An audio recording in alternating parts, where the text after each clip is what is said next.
Fox Sports. We are Fox Sports. We are NC.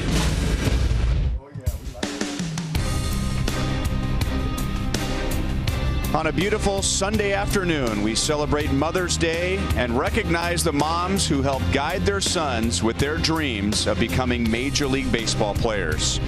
It's a great day for baseball and a wonderful day to look back and thank Mom.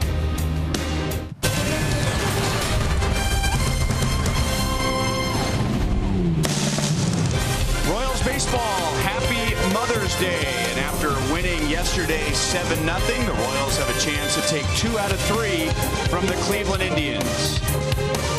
Royals baseball is presented by Academy Sports and Outdoors. Right stuff, low price, every day. Hi, everyone. Welcome back to the ballpark. Happy Mother's Day with Rex Hudler. I'm Brian Lefevre. Hud, you go first. That's right, Jennifer. I love you. You're a great mother, and there's nothing better than a mother's love. Thank you, honey. I've got 3 Mother's Day today. My mother, Jean, who's a big Royals fan.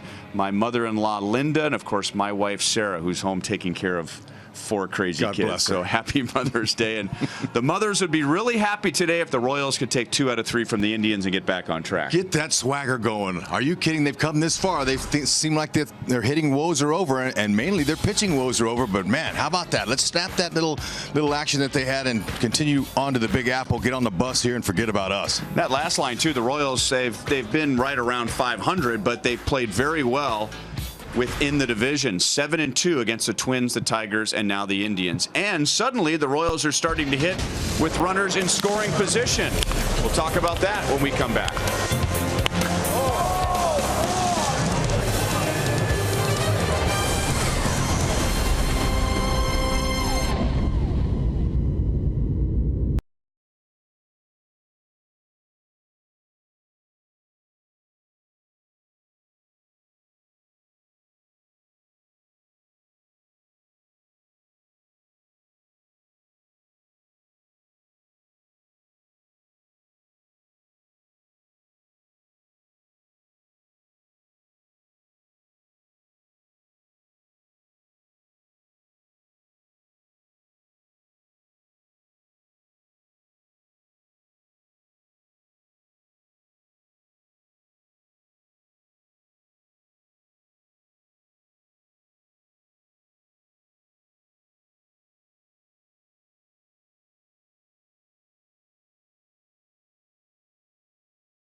the sweet sounds of the Royals hitting in double digits yesterday and winning 7-0. Our Academy Sports and Outdoors leaderboard for most of the very early part of the season. We were talking about the Royals struggling with runners in scoring position. They've done a lot better than get a little better. Oh, I'm telling you, it's been hot and cold with this team. But one thing for sure, we knew that average would start creeping up. It's in the Royal DNA. They love to come from behind wins. They love those big hits, especially with 2 outs. Can't wait to see more of it this afternoon. Edinson Volquez will get the ball today for the Royals. Josh Tomlin for the Indians.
Cleveland today, and once again, our play ball kid is Rex Hudler from Overland Park. Play ball!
But we never gonna take care like my mom take care of me. We're gonna try, gonna doing the best, but I think we don't have money to pay my mom back what she do for me.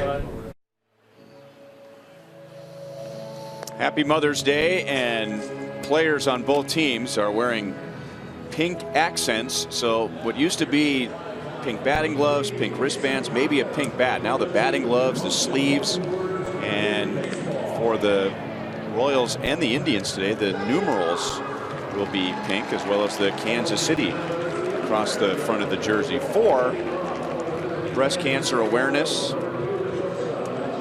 Alcides Escobar is decked out in his pink today, so is Indians catcher Yan Gomes. And this is right-hander Josh Tomlin, who is 4-0 this year in his 4 starts. Opponents hitting 258 off of him. But you know what's impressive for him is really 16 strikeouts in 23 innings. You know, for not being overpowering, that tells you he's got good stuff and he'll move the ball around.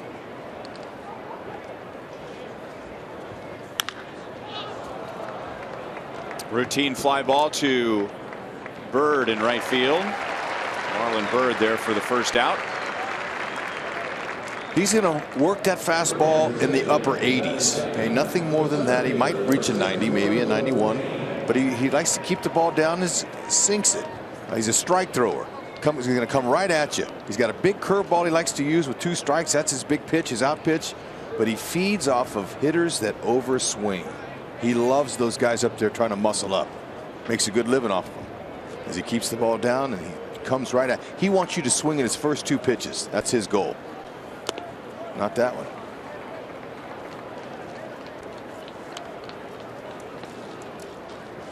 Lorenzo Cain is 3 out of 8 with a run scored in the first 2 games of the series.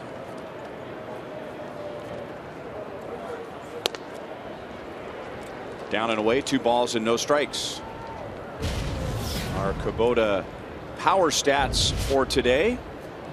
And Lorenzo Cain has added 47 points to his batting average over the last 8 games. He had another multi-hit game yesterday, so he has 5 multi-hit games over that stretch of 8. Still looking for his first double. I'll bet it happens today. How about it?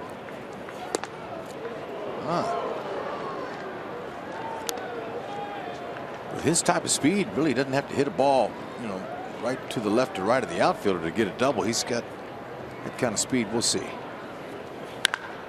Good call, right? There we go. You're hot. Better get there. Brantley plays it on a hop. Come on, Lorenzo, get in there.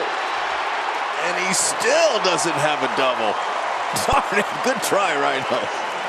Hey, there you go. All right, he's crediting Brantley. Brantley, he's a thrower. He's a lot like Alex Gordon. He's a tremendous athlete, and he knows that wall. When you hit that wall on the line, it's like playing in Fenway Park, that close, big wall there. You better hustle to get into second base. Oh, it's a good try. Brantley picks it up, fires a 1-hopper. Ooh, right on the money, honey. You are out. Good play.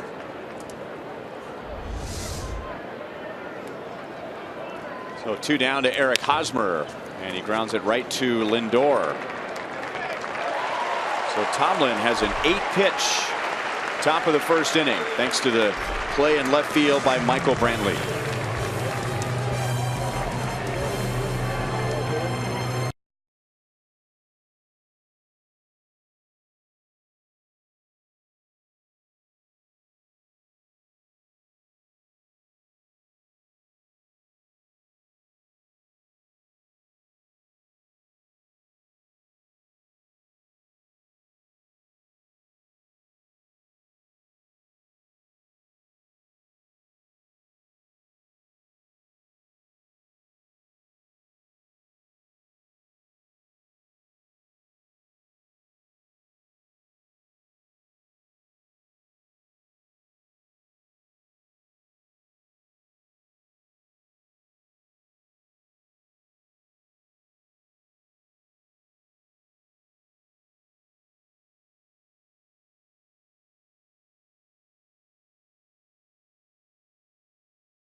Going to lead off for the Indians for the second time in this series. The former catcher who doesn't run very well, but it's been a good move for Terry Francona. He has led off in now 10 of the last 13 games, and in those games he's had an on-base percentage of over 400. Edinson Volquez, very similar to Ian Kennedy in that he's only had one bad start, and that was against the Angels. Kennedy came back with 2 good starts since the one against the Angels, and Volquez last time out gave the Royals 7 2/3 innings.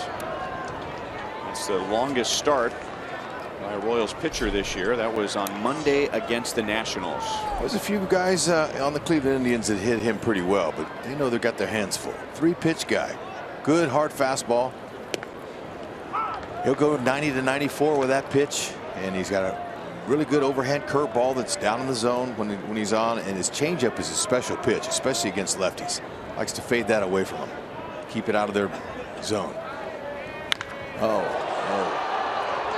High, deep, Dyson all the way back, and Santana opens the bottom of the first with a home run. Number 5 for him.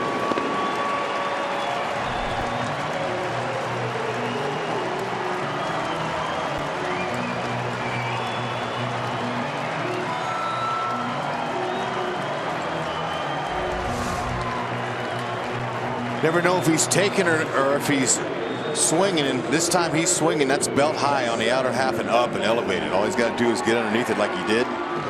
Slight breeze blowing out that helped him some. But Edison had to turn the page quickly and think down.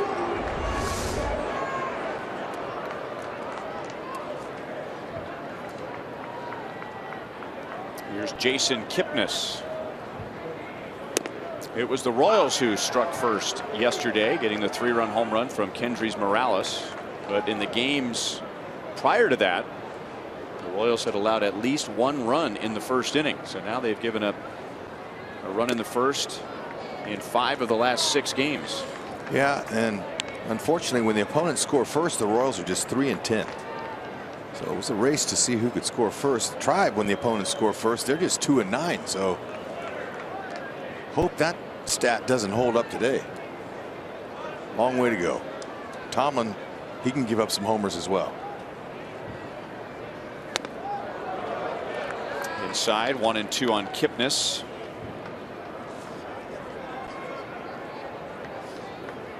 Volquez in that start Monday against Washington allowed both of his runs in the first inning. He really only had his changeup working the way he wanted to in that inning, and gave up the 2 runs, and then had 6 2/3 scoreless innings the rest of the way. The Royals ended up losing that game 2-0. There's the final line, 114 pitches and a season best 7 2/3 innings.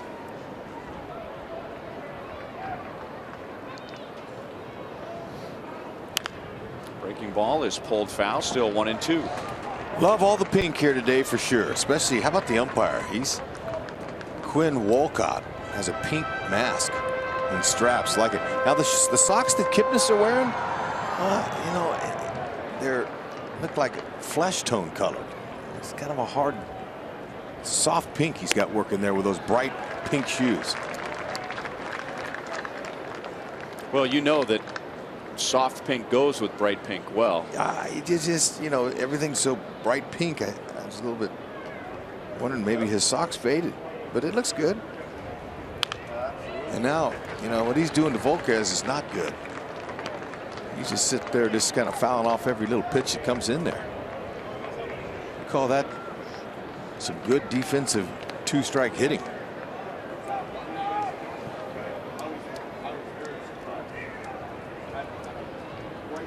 Now those are Eric Hosmer's shoes, so not just pink but a little floral pattern on them. Absolutely love it. He fouled off another one. I love those shoes. They're beautiful. Oh yeah, tulips maybe, huh? Nice.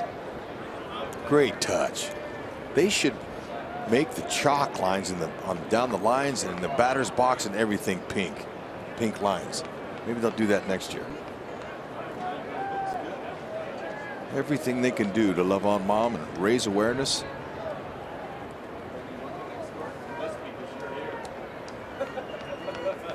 New board they have here in Cleveland, by the way. Nice.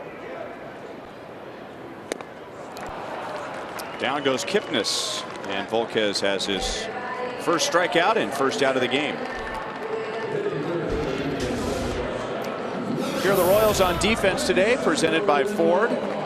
Same as yesterday, Gordon, Kane, Dyson in the outfield, Cuthbert at third, Escobar, Colon, Hosmer on the infield with Salvador Perez behind the plate. Volquez likes to pitch to contact. Okay, that's part of his game. Likes to fill that lower half of the strike zone with pitches that are moving down.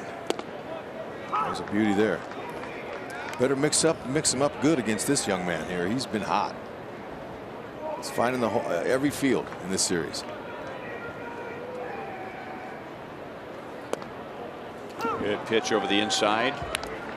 And it's 0-2. Volquez has had trouble with the Indians in his career. He's made 7 starts, many of those with the Reds in interleague play, an 8.01 ERA. That's his highest career ERA against any opponent. And after the home run to Santana, he comes back to strike out Kipnis and Lindor. So it's just been a tough matchup for Volquez over the years. Yeah, I like how he climbed the ladder on Lindor. Good setup. 3 pitches. He's got to go.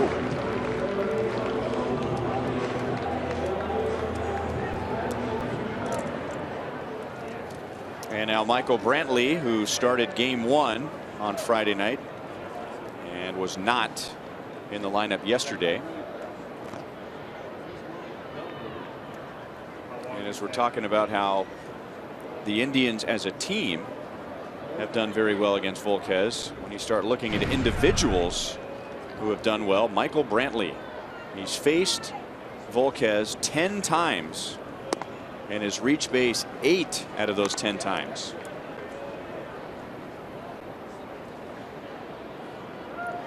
If you're Brantley, you come to the park, you know your numbers against him, but even if you didn't have good numbers, you'd still be saying, I'm going to get him anyway. And now I know I've gotten him before. He's in trouble. Good pitch there, man. Let's get some good action on that 2-seamer.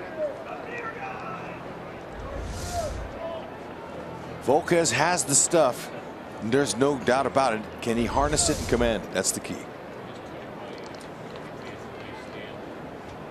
He'd like to have that pitch to Santana back. Really likes his fastball in the first inning here. You know, he's 32 now, which doesn't sound old, but that's about the age where some pitchers can start to lose velocity. They're usually losing velocity. Doesn't mean they're less effective, but they just have to become more complete pitchers. But Volquez, in his 2 years with the Royals, his velocity has gone up. He's not able to field, but Colon is there to get Brantley.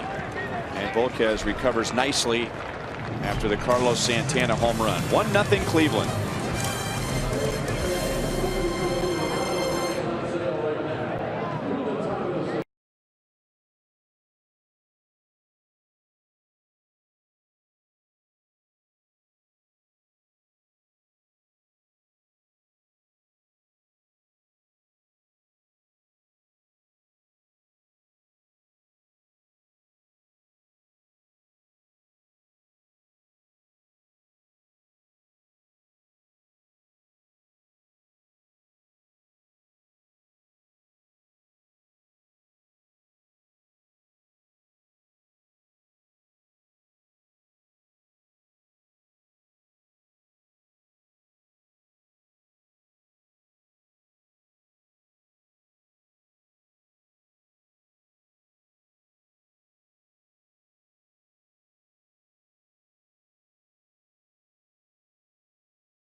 Home run from Carlos Santana yesterday was a first inning home run from Kendrys Morales, our most trusted player, brought to you by Honda. And that was one hit of 2 for Morales and 3 of his 4 RBIs on that home run. He added a single later in the game. And now he takes a strike from Josh Tomlin.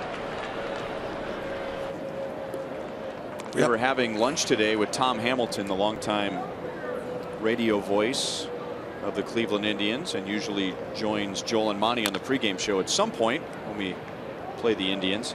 And he was here for a decade of dominant baseball, and the Indians, they hit home runs left and right. And Hammy told us at lunch today he's never seen a ball land on that concourse in right field on the fly. You know, a lot of those years Jim Thome was here. That's Lindor, the shortstop. Let's see where this ball lands. Did he quite get it to the concourse? He did. So that's saying something, when all the great teams that have played here and all the power that they've had, that's the first one that's landed on the right field concourse on the fly. I remember a couple of years ago, maybe, when Alex Gordon hit one off Trevor Bauer that I think took a bounce and went up in that concourse there, but we might have to look that up. I don't know. Kendrys was at 442 feet. He got it all. And here is Alex. And continues to go the other way. That's well hit, but right at Brantley. So Alex lines to left, and they're 2 down in the second inning. That's the approach you got to have off of Tomlin. Tomlin, he likes those guys that are going to try to muscle up, and he tries to stay under their bats then. Early count strikes. Doesn't like to walk anyone. Coming in, he only had 2 walks in 23 innings pitched coming into this game here. He's a strike thrower.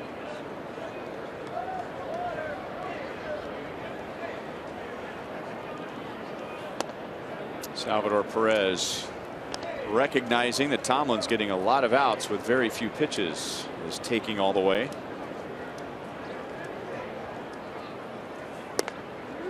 And that makes it 1-1.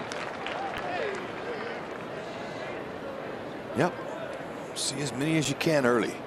Salvi may not want to see too many. Looking at those numbers, he wants to jump on something.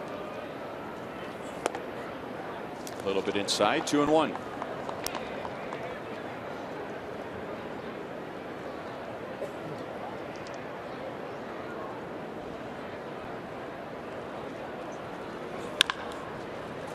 Backhanded at third by Uribe, and that's on the money. 17 pitches for Tomlin to get through the first 2 innings.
Opportunity and letting my dreams come true, making this a reality. So it's just a special day, and it really is cool to see everybody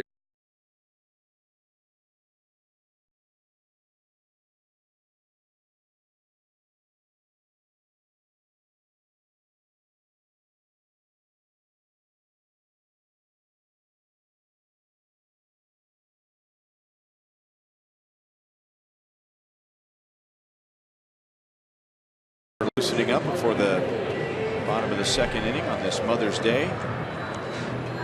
We head to New York after the game today, and one of the most memorable moments in Eric Hosmer's career happened at Yankee Stadium. That's where he hit his first major league home run, and there was that great shot of his mother, Ileana, who was videotaping the game, which is what she did when Eric was a kid. She'd take the video camera to the game and tape his at-bats in his games. They could go back and they could watch the games.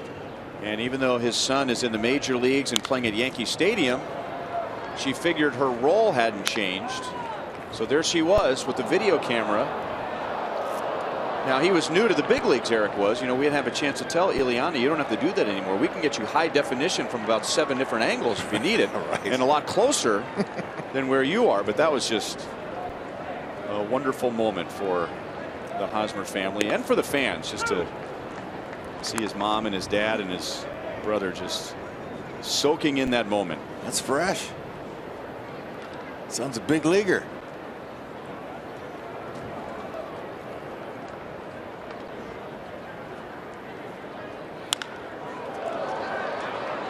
Dyson fades back in right field, and he'll take care of Mike Napoli, 1 down. So how about a Taminia Mazda game break? A.J. Burnett and a cleanly shaven Eric Hosmer into the second deck at Yankee Stadium. I'm with you. Oh, I'm getting a little emotional with that. You know what? That's special. Well, and it had some deeper meaning to it, too. Eric's father, Mike, was a Yankees fan. So that was one of the teams that Eric followed as a kid. And I'm sure his dad dreamed that he would hit a home run at Yankee Stadium. It didn't work out that way, but he got to watch his son do it. And that's where we head after the game today. Yan Gomes with the count, 1 ball and no strikes. That'll be 5 years ago on Wednesday. Where has the time gone? May of 2011. Yan Gomes batting average is plummeted down to 183. He is 0 for 6 in this series with the Royals. One of the things I've noticed about him is he's awfully aggressive. He swings at every pitch nearly. Now he's 2-0 for the first time in the series. Look at that. That's ball 3. Yeah, he should be 3-0 right now. He's going to have to start seeing the ball better, seeing more pitches to kind of get into a groove. One thing to be aggressive, but when you're overly aggressive, you're going to get yourself out a lot.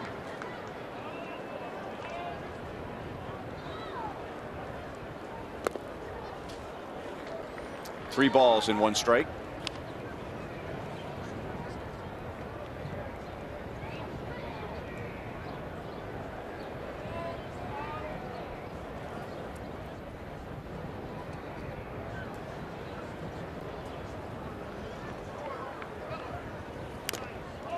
Fouled off of Salvi's mask.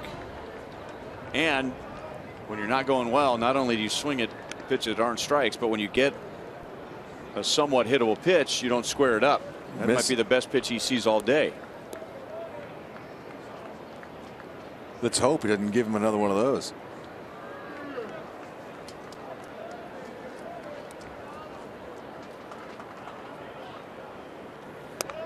Outside, he walked him.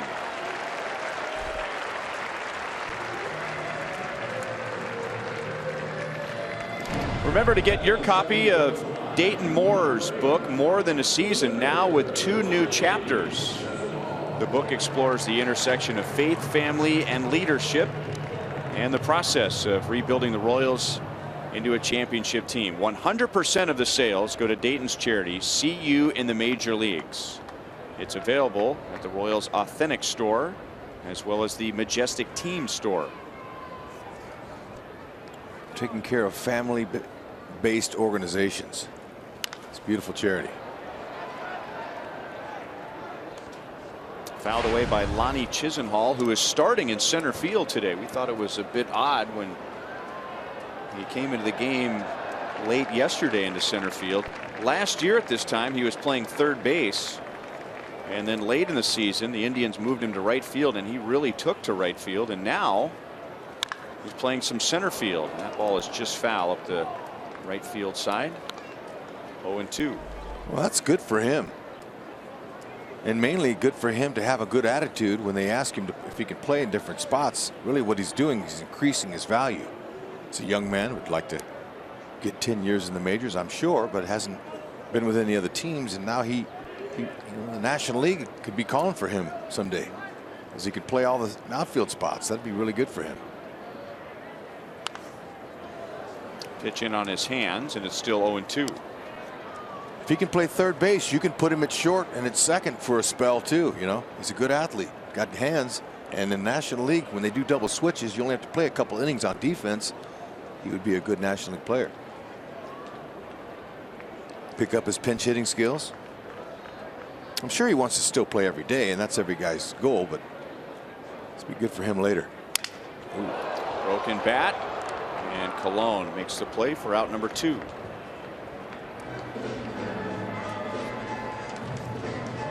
When I say broken bat, I mean destroyed bat. Nothing like a jam sandwich on Mother's Day.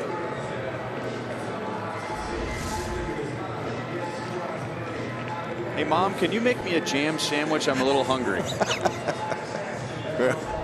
He wasn't planning on it. There you go. There you go.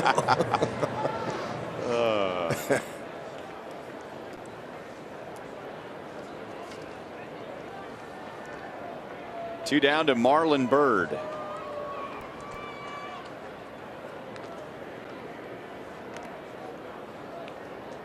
.38-year-old Marlon Byrd. He played yesterday afternoon and was 0 for 3. Marlon Byrd was drafted by the Philadelphia Phillies 17 years ago. 1 ball and no strikes.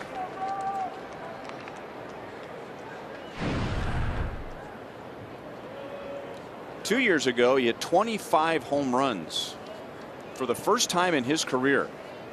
3rd oldest in Major League history at 37 to hit 25 home runs for the first time.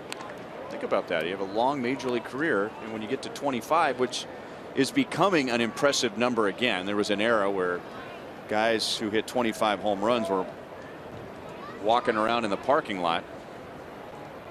But to do it for the first time as a 37-year-old. No, that's impressive. And what you'll see lots of times with guys that are blessed with a long career, their power numbers go up usually later in their career, because they're able to recognize those pitches after so many years, which ones I can hit out, which ones I can't. And you'll see that sometimes. But Marlon Byrd, I remember being with the Phillies at the end of my career 17 years ago when he was the #1 pick, and people were all excited about Marlon Byrd, and you know, he had a pretty good run there, but like you said, he's gotten better with other teams. And I love his hustle. He's always hustled to first base. You know, even now he's getting close to 40 and still understands the game and respects it. And as you pointed out yesterday, he gets the extra points for style with his sunglasses. Yeah, those are pretty cool. Cuthbert, diving play to his feet. Good throw. And Byrd is out. Cheslor Cuthbert. And we talked about his defensive skills. He made some amazing plays for the Royals in spring training this year, and here's his first good one this year. It's routine for him.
Deanna Duffy. She had as much of an impact on Danny's career as his father Dan. Patricia Kane raised Lorenzo since he was 4 years old all by himself. Leslie Gordon, we see her a lot at the ballpark. Wonderful woman, two-time cancer survivor.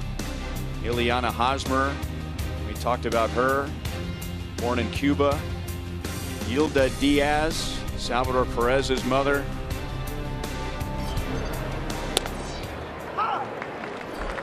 And we can pass along some of those stories during today's game as Cheslor Cuthbert made a very nice play on a ground ball from Marlon Byrd in the bottom of the second. Now leads off the third and grounds it to third. Uribe got his feet tangled up and able to throw out Cheslor for the first out.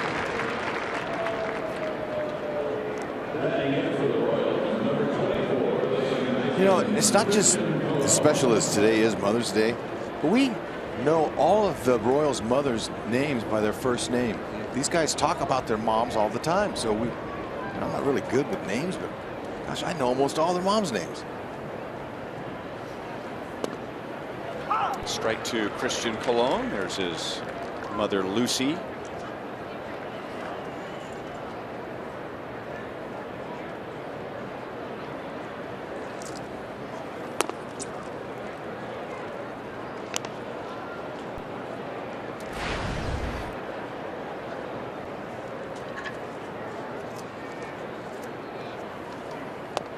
Big breaking ball makes it 1 ball, 2 strikes. Colon has 3 hits in the first 2 games of the series. He started at third the night that Mike Moustakas was in the lineup and then scratched. That was on Friday, and then yesterday at second base when Moustakas was placed on the disabled list.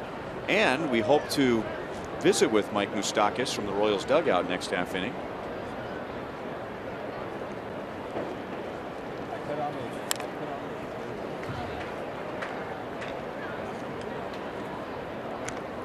I'm sure this is a tough day for him. This is his first ever Mother's Day without his mother, who passed away in the middle of the season last year, his mother Connie.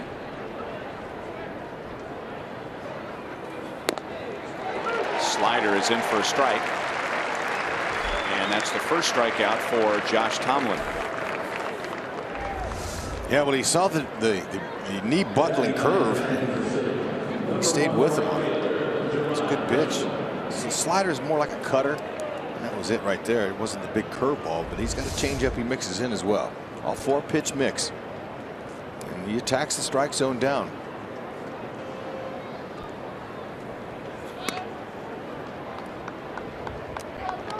Gerard Dyson yesterday put an end to an 0 for 18, driving in the Royals' 4th run in the 5th inning with a double. 2-0.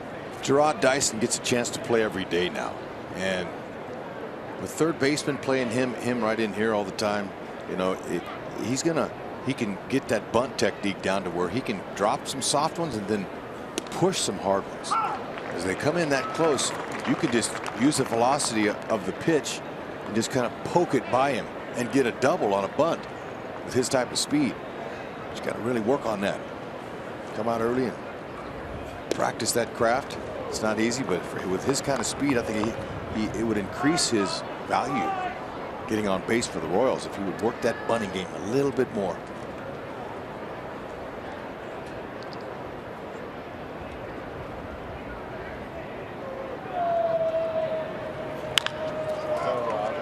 Backhanded, and Napoli had it in his glove. See how they rule that. He got the hard part out of the way, and that was fielding the ball. Maybe because of Dyson's speed, he rushed the transfer from glove hand to throwing hand. You're exactly correct. And Gerard hitting the top of the ball in between infielders is always a chance of a knock, and it would have been close at first base. That's why they pitch him up in the zone. It's a knock all the way.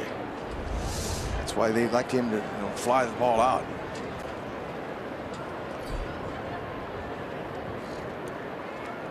So Escobar with 2 down and a man on. And he hits it out to Lindor at short. They'll go the short way.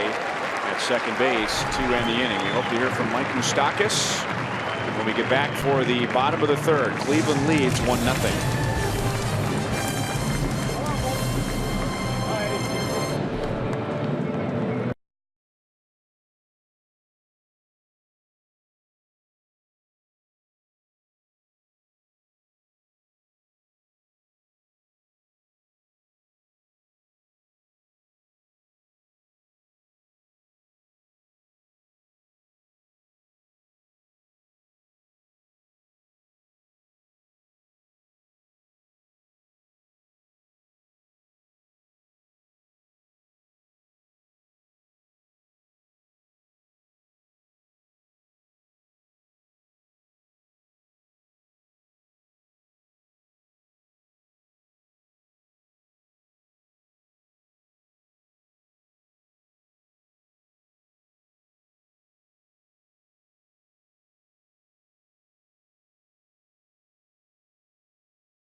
On the ground, base hit center field. Mike Moustakas comes off the bench and ties it in the ninth inning. And if it isn't hard enough to pinch hit in a situation like that, how about doing it with a broken hand?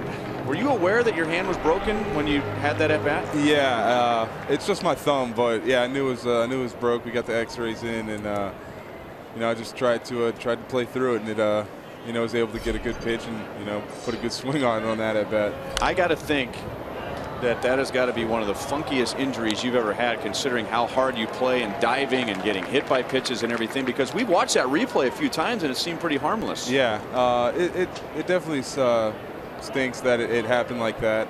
Like you said, you know, diving all over the place, getting hit, and, you know, I break my thumb by tagging somebody. It's pretty funny, but, you know, it's just kind of how it goes, and you just got to get better and find a way to get back on the field again. Moose, the top hand I like to share with our audience and people that are learning how baseball is performed. You know, the top hand takes a lot of friction off when you don't square it up right. And did you feel that a few times the day after you played? Once you got back out there and took a few swings, did it bother you more when you swung the bat or when you caught a ball? A little bit of both. You know, there are some days where I could swing, and then there are other days where I could catch. But you know, during the games, it was hard for me to put my glove on and take it off. And you know, after going through that for a couple of days, you know, it was kind of enough was enough. And like you said, the top hand and hitting's a big deal. You know, that's where you get all the friction taken out of. And, you know, I got jammed a couple of times, and that didn't feel good at all. Much has been said last year, as Uribe takes down and away, about you spraying the ball to all fields and all the base hits that you got to left field. Something that's really stood out for me this year is how many home runs you've hit to center field. Is that just part of the evolution of your swing the past 2 years? Yeah, I'd say so.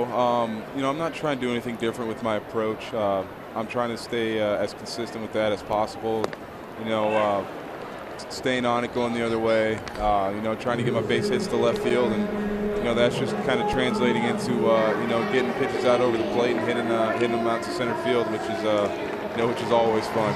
We're looking at, you can't see it now, but on the screen we're looking at your hits by direction. You have 9 to left, 8 to center, and 8 to right. That's pretty good. Not too bad. It makes it a little more difficult to pitch to. Yeah, trying to get rid of that shift. You know. Hey, I want to ask you about that shift, and I'm glad that I can ask you now and not before a game when you don't need a lot to have on your mind before a game. But it fascinates me how teams play you. Some teams still do the shift, some do a little bit of the shift, and some teams, you know, will play you straight up because they recognize that you're hitting the ball to all fields. Do you spend any time trying to figure out why they do what they do? Not really. I just when I go for my first at bat, I look to see where everyone's gonna be at, and that'll pretty much determine how the series is gonna go. And if everyone's shifting me over there, I don't mind the shift anymore, just because I can get my free hits over on the left side of the field now. I can hit those ground balls at the shortstop that are hits, and then I'll catch a couple balls out in front and hit them in the gaps. But it's kind of fun for me because I get to kind of play quarterback and see what the defense is in, and kind of go from there. And he was a pretty good high school quarterback. I could tell a few years ago when I first got here, I used to play catch with him, with his football and before the BP, and he had some nice zings and good Z's on that ball. Moose, does that help strengthen your arm when you throw that football? Yeah, that's one of my favorite things to do. Going out there playing catch with the football, kind of reliving the glory days back in the day. But that's actually something that me and the trainers, KT, Nick, and Blum, we're going to start doing that to make sure my arm stays in shape while I'm hurting, and then kind of go from there. Now, this is a bit off topic since we brought it up, but you broke your leg in high school, right? Or broke my ankle. Your ankle. So would you have played your senior year in football, or were you just decide when you were a senior you're going to be baseball only? I wanted to play. I wanted to come back and play. I broke it my first game of my junior year. And I wanted to come back and play football that next year, but I ended up not being able to, and just stuck with baseball, and ended up pretty good. Moose, as a broadcaster, we spend a lot of time up here. We eat dinner with different scouts and different people and organizations, and I talked to a lot of scouts about you, and they tell me that you are the most improved major league player that they've seen in the last couple of years going into this year. Both sides of the ball, Moose. Still got him. How about that? They practiced that play in spring training. It went through Escobar, but Colon was right there to back it up. Moose, you guys practice those? Not really. Usually when I make the error, Esky's there to back me up and make the play. So somebody picked him up. Yeah, it's all the times that we've picked, he's picked us up. Right. Somebody had to pick him up once. Well, this is a good time for a replay while we have you, Moose. We got a little bit of time, but really, Moose, what a compliment. When I heard that, the scouts telling me you're the most improved player they've seen. I mean, you've already got some time in. What do you have to say about that? Yeah, it's pretty cool. Not that hard to believe, though. I struggled that one year when I hit 212 and got sent down, and just being stubborn. Trying to still pull the ball, and getting in the cage in spring training with Dale, and trying to figure out an approach that'll work in the big leagues. It was tough, and it's something I wanted to do because I love playing baseball. I love being a major leaguer, and it's just something that had to be done. And I was pretty happy with the results, and pretty happy with the approach that me and Dale kind of figured out. They're going to rule that Santana was safe, and now we'll wait on the scoring and see if they rule that a base hit or an error. Escobar did have a long way to go to get to that ball. And then there was that home run, Moose, in game one of the division series, and it's almost like that was wiping the slate clean on your career, because that was, we talk about Salvi's base hit in the wild card game, but that changed the playoffs, I felt, for the team when you hit that home run in game one against the Angels. Yeah, that was a pretty cool moment for me, to be back home and do that in front of my friends and my family, and it was definitely a special moment and pretty cool deal. Thought he had him right there. Yeah, just it was cool, and that playoffs kind of started off well, and was able to carry that throughout last year. First of 5 home runs in the postseason for the Royals, a Royals record. This is Jason Kipnis taking a strike. Moose, what's it all meant to you? The last 2 seasons, top of the mountain, and you can't go any further except for that one, last inning there in 14. What's the experience been like for you? It's been unbelievable. You play this game to win a World Series, and to have the opportunity in back-to-back years, it's pretty remarkable, especially with this group of guys that we had. you know, the guys we came up with in this organization, and being able to go to the World Series 2 times and actually win it the second time. I mean, it was unbelievable, and it just makes you want to get there again, get back into the postseason, and you know, get that feeling again, because the adrenaline's unbelievable when you're in the postseason. Moose, how important was it you guys winning in AAA Omaha together? I think it was important winning everywhere. You know, you build that confidence. You know, we won in low A, double A. We always had good teams coming up, but you know, we built that confidence, and you know, with this group of guys that we have coming up, we were able to find out ways to win with each other and find out how everybody works. And you know, it was definitely huge for us. And you know, you get a taste of winning, and that's all you really want. I remember when you got called up. Can you believe it was 5 years ago? No. And all you talked about in the visiting dugout in Anaheim was just coming up and helping the team win a championship. When Eric Hosmer called up, he said the same thing. I've seen a lot of young guys come up through this organization over the years, and every single one of you guys, to a person, that's all you guys talked about when you got called up, is just coming here to win a world championship, and there you were last year. Yeah, it was. That was our goal. You know, that was our goal when we got drafted. I remember talking to Haas after he got drafted, and you know, it's kind of the way Dayton, you know, taught us or told us. He said, we want to win a championship here in Kansas City, and you know, you guys are going to be the ones that are going to have to help, and you know, that's all we want to do. And you know, when you're playing this game, all you want to do is win. And getting to that postseason again, it's an unbelievable feeling, and winning a World Series, man, it's words can't really describe it. Moose, every yard we go to, we hear Moose calls. That's got to make you feel good. Yeah, I don't know if they're all Moose calls. Some of them might be boos. No, how can they boo when you get a knock? That's true. I think it's funny, you know, because a lot of people always come to the games and they don't really, you know what's going on when I'm coming up to bat, and everyone always asks, like, man, why do they always boo you when you come to the plate? I'm like, it's all good, man. I don't I can't decide between the two, or I don't know which one's which, so it's all good. You know, I was thinking the same thing when we're on the road, and you know, let's say Indians fans hear the Moose call, and Cleveland fans probably just jump in and start booing, and then look to the guy next to him and say, now why are we booing this guy exactly again? Yeah. That's exactly what happens. Why don't we like Moustakas? Yeah. 3 balls and 1 strike on Lindor with Santana at first base and 2 down. And now he will take a walk. So, because you've been around for a while now, and I know you want to be on the field, but what kind of a role can you have in the dugout with your experience, and you got a young guy who's out there playing your position? You know, just to do whatever the guys need. You know, I'll run and go get the coffee. I'll get the seeds. I'll do all that good stuff. Service. Yeah, exactly. You know, if guys want me to go check out some at bats or pitches or whatnot, I'll go run upstairs and, you know, check that. But you know, Chesler's going to be fine over there. He's an incredible player, and obviously you saw that diving play he made earlier.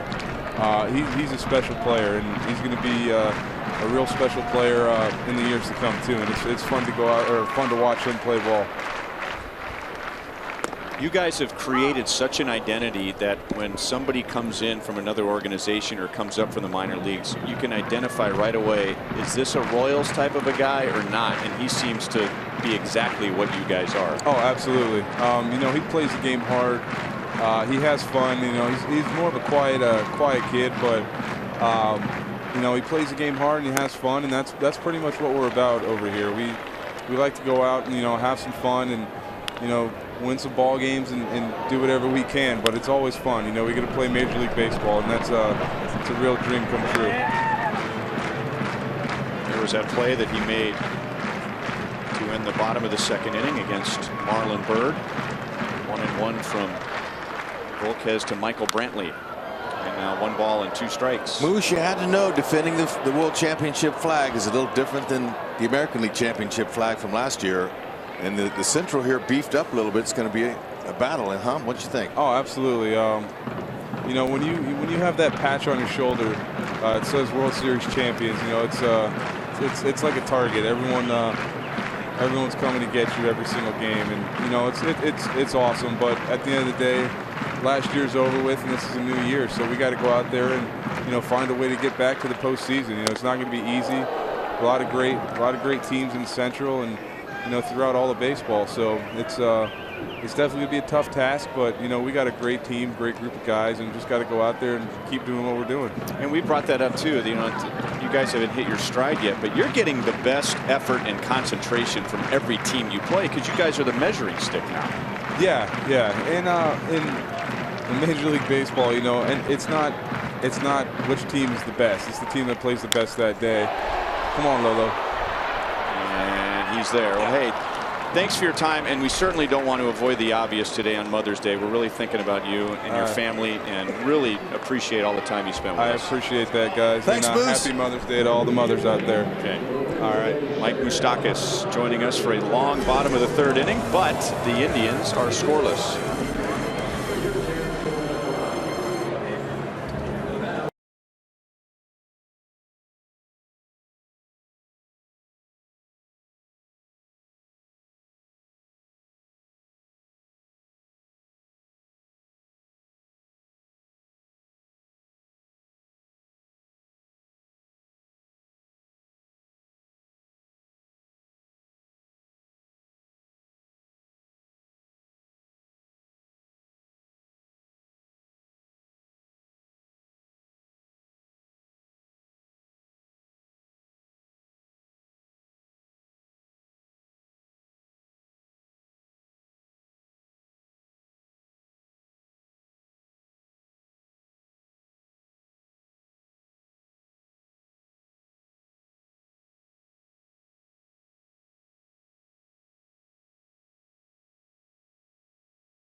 Up here in the top of the fourth inning against Josh Tomlin, who has allowed 2 singles, and that's it.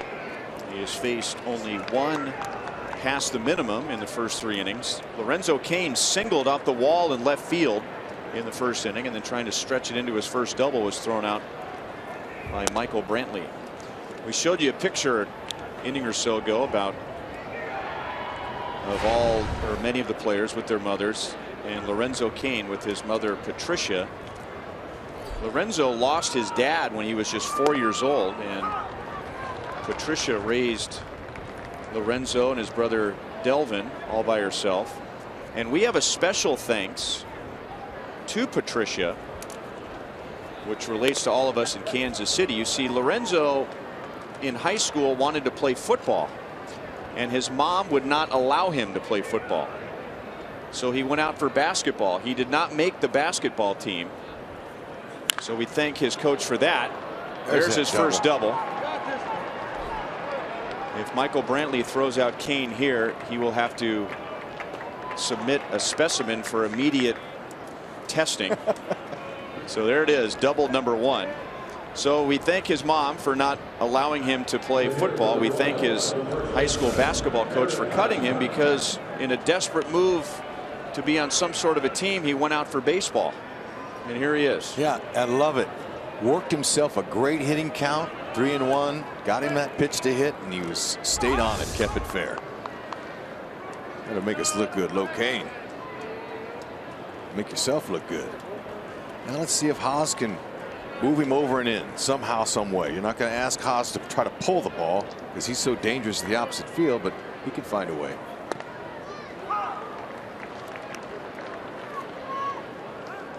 Here at grounded out to short in the first inning. And we got to see a picture of Mike and his mom Ileana, who was born in Cuba and came to the United States at age 7.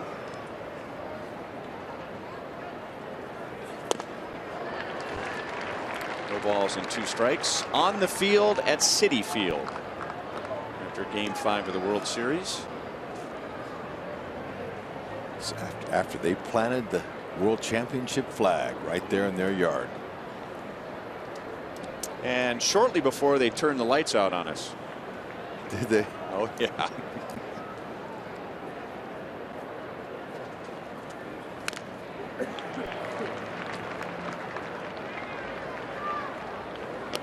Oh, 2 on Hosmer. We remind you, as you enjoy a cold one, to look forward to Miller Time later in today's game, brought to you by Miller Lite. One of the great gestures that's been mostly overlooked. When the Giants beat the Royals at Kauffman Stadium in 2014, the Royals turned the fountains orange and let the Giants stay on the field as long as they wanted to celebrate. Class. In New York, just as we were getting the celebration going and the hugs and the interviews, the lights started going out and everyone was escorted off the field. Not so classy. No.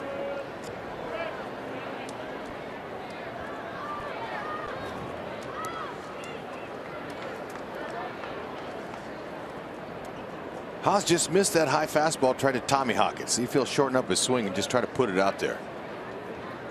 A ground ball to the shortstop would be perfect. Tried to get him to go a little bit higher.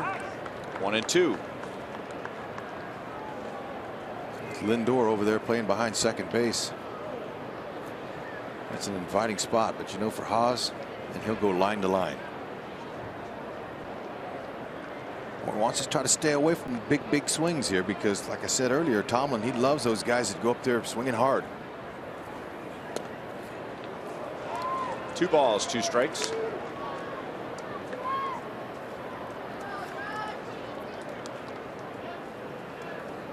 This little cutter, he hasn't seen the big curve yet from Tomlin.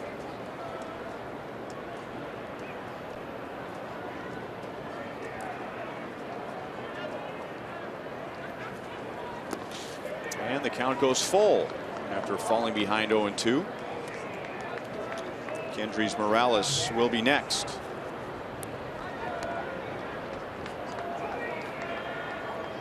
Sure helps when you know you have a good hitter behind you.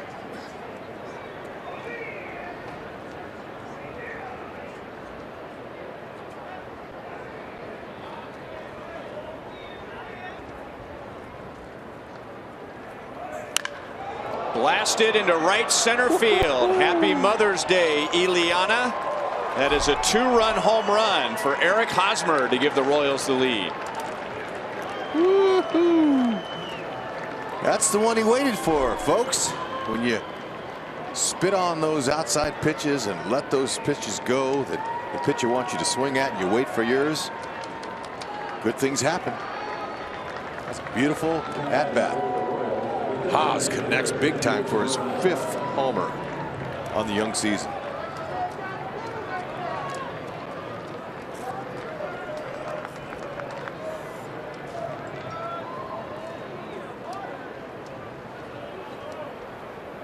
Still nobody out. And now Morales gets that big curveball, and it's in for strike 1. 438 feet. For Eric Hosmer's 5th home run. Beautiful stroke, Haas. He's just barreled it right in the middle of the ballpark. You know, I thought that curveball would have been a better pitch to show him right there. You know, 3-2 count, surprise him a little bit, maybe get him to swing over the top or underneath it, but he went with something that just stayed out over the plate. Hit it too hard, and Brantley ends up to take care of Morales. 1 down in the 4th. 4. Didn't that look like a golf swing right there? That was nice. Look at that. Barely even picked up his foot. Sometimes we see Haas lift that foot up and set it down, but he barely picked it up at all. Tells me he's locked in. That's as perfect a swing as you'll see from that young man. I've told this story many times, and it's timely because we're here in Cleveland. You know, these guys are so strong now that sometimes a lot of leg and arm movement is just wasted motion. They don't have to generate as much. There's a base hit for Alex Gordon, who is also lined out. So Alex has had a good day at the plate. And with that base hit, Alex is now hit in 5 straight games and 6 of his last 7. But it was here in 1999. We were here in Cleveland. Lamar Johnson was the hitting coach for the Royals. And Mike Sweeney was having his first full major league season. And he was having a great deal of success with 2 strikes because Michael would widen out his stance for better balance and would just kind of shorten his swing. But he wasn't losing any power. He was still hitting home runs. He was still hitting doubles. And that's when Lamar Johnson said to Mike, well, why don't you just hit all the time? You're at your best in your 2-strike approach. You're not losing any power. And so that's what he did. And then 5 all-star games later, you know, that was one of the points in his career. But I bring that up because guys throw so hard now. Hitters are so strong that they don't need to wind up at the plate like they used to. I agree. But you see more and more hitters use that flamingo leg lift. The importance and the key to that is to be able to get that foot down, time the ball right. Now watch Haas's foot here. See, he just goes on the toe, a little toe tapper right there. He went right to the toe. See that? He sits right there. Oh, that's nice. Everything is, the head doesn't move or anything. Keeps his body in control by not striding out too far. Ooh. And that's well hit. Crushed. And that'll be over Chisenhall's head. Alex will be waved home. Salvador Perez has a double. The Royals have 2 doubles, a home run and a single in a 3-run 4th inning, and now a 2-run lead. And I could tell when Salvi took the first pitch by Tomlin, cutter on the outer half and down, hoping Salvi would swing at it like he likes to do. And then he looked so comfortable and he waited just like Haas. Now there's a little flamingo kick loading up the hips and the nice turn with the midsection, you know, your core. Lower half really does help you drive that ball. We're seeing some good swings here in this inning. Positive sign heading into New York, where the Royals know the Yankees will be tough there. They always are on them. Get those swings down. Nice, short, and quick, compact, and just keep passing that baton. A little frenzy hitting. And speaking of lower half, we were talking about Cuthbert yesterday. Here's a guy that really uses his legs. Big, strong legs with his swing. You brought up a good comparison, comparing him to Adrian Beltre, who really uses his legs, and sometimes with his follow-through will be down on a knee. He gets so low. You don't see a lot of hitters do that.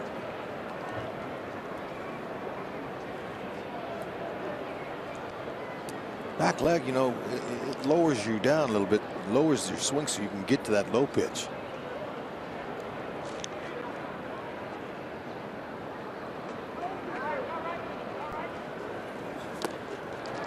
Low and out of the strike zone. So on 3 pitches, Tomlin strikes out Cuthbert.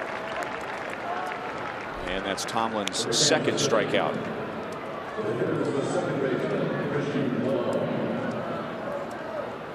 Slowly but surely, the average with runners in scoring position starting to pick up a little bit. Cologne on the season's 1 for 6. Situation like this.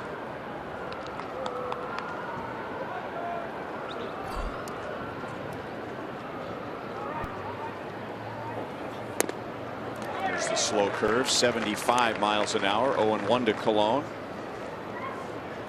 He took a called 3rd strike in his first at bat.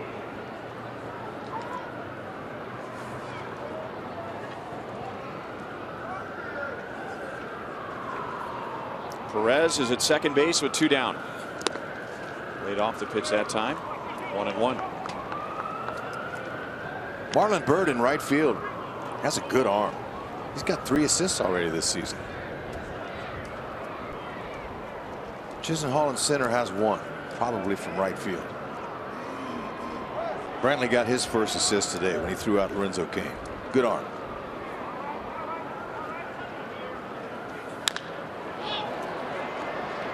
Chisenhall is back. And that's the inning, but a productive inning. The Royals come up with 3 runs on 4 hits, 3 extra base hits. Eric Hosmer provided 2 with his 5th home run of the year.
Fortunate to have such a great family, and you know, speaking from a mother, just everything you can ask for in a mom. She, you know, I text her every time, thanking her for the opportunity and letting my dreams come true, making this a reality. So it's just a special day, and it really is, you know, cool to see everybody wearing pink, kind of representing their mothers for that day. And you know, I saw something Gordo said yesterday that, you know, it's not about the, you know, gifts or flowers, sending them, just kind of talking and catching up means the most. And you know, I agree with him 100%. Comments from Eric Hosmer about his mom, Ileana, and Joel Goldberg back down here by Eric Hosmer in the infield at first base. And we know all about the Hosmer family, and for Eric, so close with his mom, Ileana, his brother, Mike, and his dad, Mike. And, you know, one of the really great things, I think, guys, that was passed on to Eric because of his mom's Cuban heritage that you mentioned before, is that he has this incredible ability to relate and talk with everybody in the clubhouse, regardless of language. And he speaks a little bit of Spanish, but he just has this great connection with everybody, and it's what makes him one of the leaders of this team. And how about homering for his mom, Ileana, here on Mother's Day? With a bat that had her name on it. Gotta love that. Yeah, I agree with Joel, and I don't, by no means am I, you know, diminishing anyone else's leadership. There are so many leaders on this team, but I think Eric is becoming the guy because of what Joel just described. He breaks down language barriers. He breaks down cultural barriers. He's becoming the go-to guy in the clubhouse, especially during the bad times. I'll never forget with Joel after the game in Chicago last year with the bench clearing incident that Hosmer was the first one to say, yeah, we're brothers, we've got each other's back, but this has to stop. We need to control ourselves a little bit better here. And so he is. There are, you know, emotional leaders like Salvador Perez. There are leaders by example like Alex Gordon. There are Mike Moustakas, another emotional leader. But Eric Hosmer brings a lot to the party. Sure does. You know, and every team has their certain leaders, but no team that I've outside of the Giants have been recently back-to-back. That's not going to come back. So the second home run allowed by Volquez. Mike Napoli hits his 6th, and the Royals lead is 1.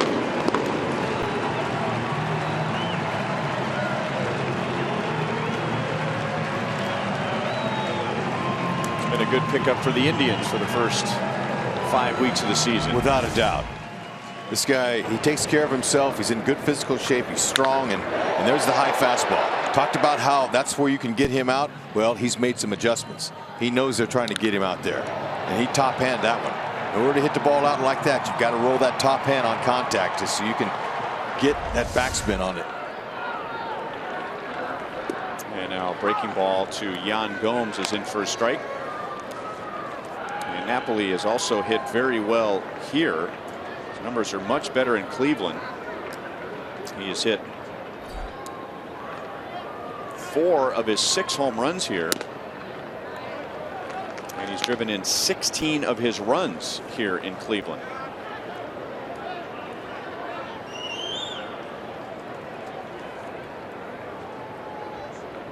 (16 of his 20 runs driven in here in Cleveland.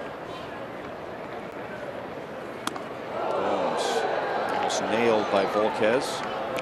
A changeup. Got away from him. Volke likes to dip that down and into righties. Just missed with a command there. Anyways, I was saying before, Ryan, a lot of the other teams, they all have their leaders that emerge, but none have really done what the Royals have done the last few seasons here. So they're starting to establish themselves as their identities amongst each other in the clubhouse. Dyson has a long run in, looking up into the sun, and he's there for the out. Come on out to Kauffman Stadium May 14th and 15th for Major League Baseball's first annual Play Ball weekend. Proudly supported by Chevrolet and Scott's. MLB celebrates all forms of youth baseball and softball, from organized league games to playing catch. So be part of something great. Let's play ball.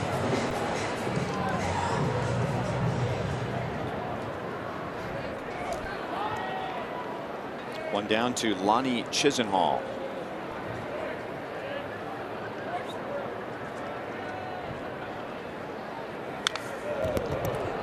Volquez had only allowed 2 home runs in his first 37 1/3 innings. And now 2 home runs, both solo, and 3 1/3. Both high fastballs.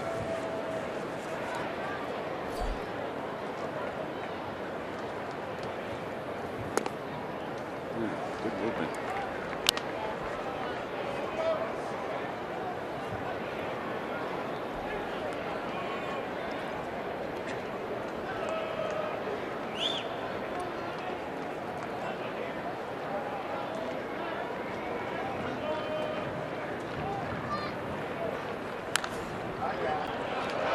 That'll be out of play. 1 ball and 2 strikes.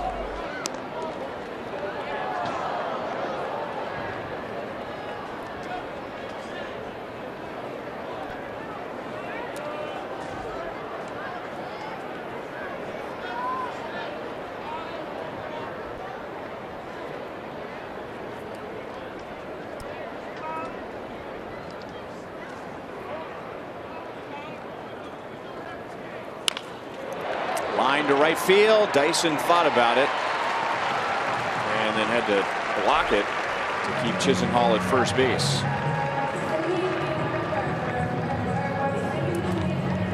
All right, you ready for some trivia? Let's bring it on. Our sprint trivia question for today. George Brett had 2 200 hit seasons. Name the other 5 Royals with 200 hit seasons. Johnny Damon. Well, Beltran, or excuse me, Beltran. Carlos Beltran. I think Carlos Beltran had a 200 hit season. No, we're getting someone in our booth is shaking his head. Broken bat. Alex Gordon gets to it. Chisenhall knows about his arm, so he'll hold at second base. Marlon Byrd is 1 for 2. Well, how about a guy we were just talking about, Mike Sweeney? Put Mike Sweeney down. There you go. How many others? How about Seitzer? There you go. Good one. Yep, Kevin Seitzer, his rookie year. Wow. Go ahead. If not for Mark McGuire's 1987 season, Kevin Seitzer would probably been rookie of the year that year. So we have Damon, Sweeney, Seitzer. 2 more. Willie Wilson. Willie Wilson had a year he had 100 hits on each side of the plate. Really? Talk about skills. Let's see if Volke can induce a ground ball double play. There's the ground ball, and Cuthbert didn't quite get the grip that he wanted, so he takes the sure out to get Uribe. And on the play, the Indians get Chisenhall to third and Bird up to second.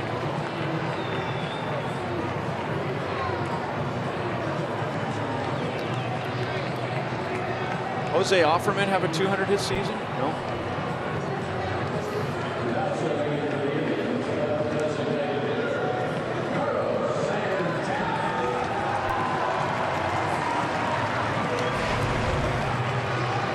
Carlos Santana, an unlikely leadoff man in a traditional sense, has led off in 10 of the last 13 games, and he did this in the bottom of the first against Volquez.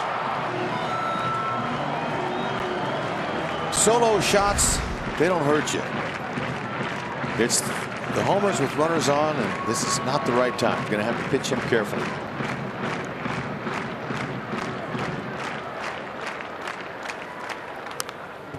Heck of a swing, which you could say about every single Carlos Santana swing.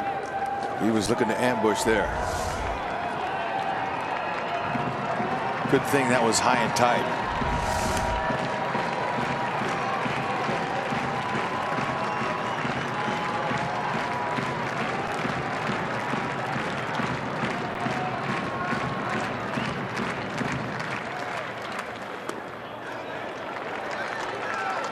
One ball, one strike.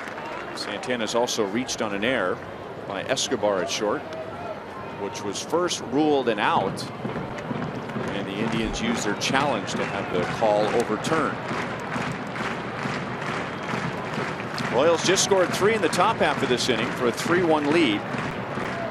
The Indians have gotten one back, and they have runners at second and third with 2 down.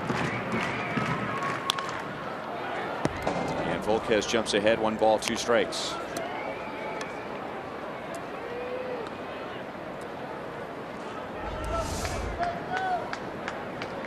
What about Amos Otis? No?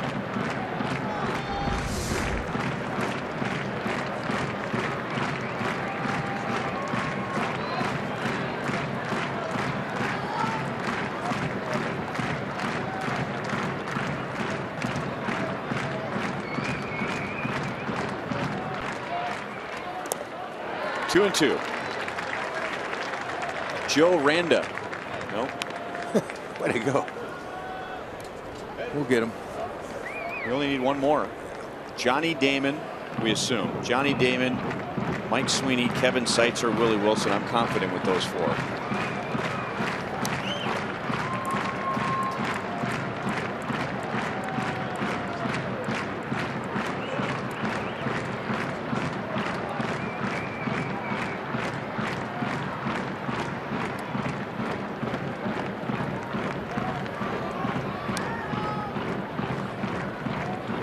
Santana, he's got a great eye. He's going to have to make a pitch on him.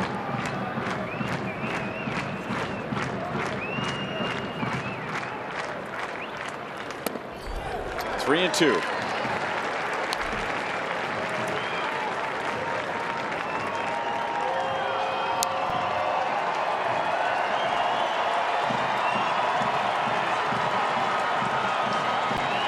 Big point in the game right here for Volquez. Fans starting to get into it here. They feel like they can get something going. Volke, first base open. Maybe he wants to handle Kipnis. I don't know.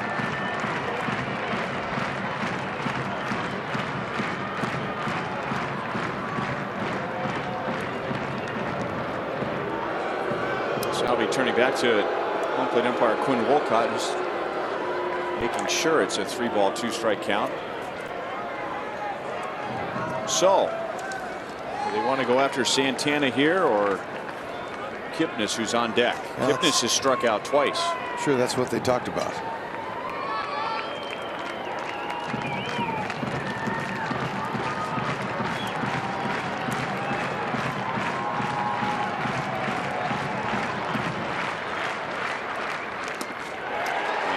walked him. So it will be Kipnis with the bases loaded and 2 down.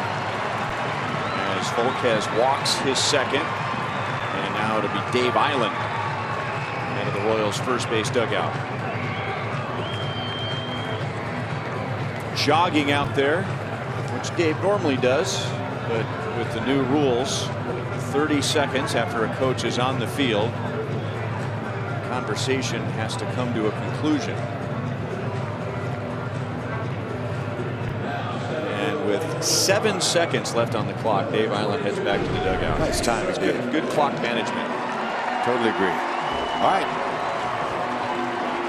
Volquez has had his way with Kipnis today, but overall, he's got some good numbers against Volquez. Does Kipnis. Both strikeouts today have been with the fastball.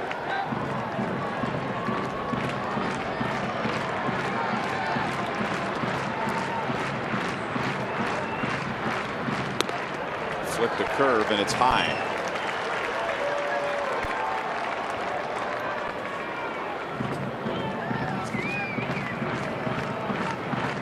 Home runs for the Indians today are the only 2 in this series. Last year, the Cleveland Indians hit 23 home runs against the Royals. 2 balls and no strikes. Well, looks like Edison might be trying to be a little too fine here with these last 2 hitters. Looks like he might be guiding it in there. 2-0. Have to be careful, but just go ahead and throw it. Stay behind it. Have some conviction with it.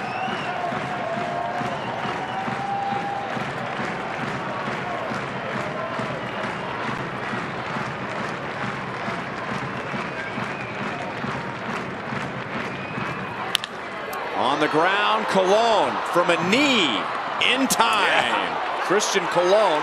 Oh, they're going to say Hosmer came off the bag. Hosmer looks into the dugout.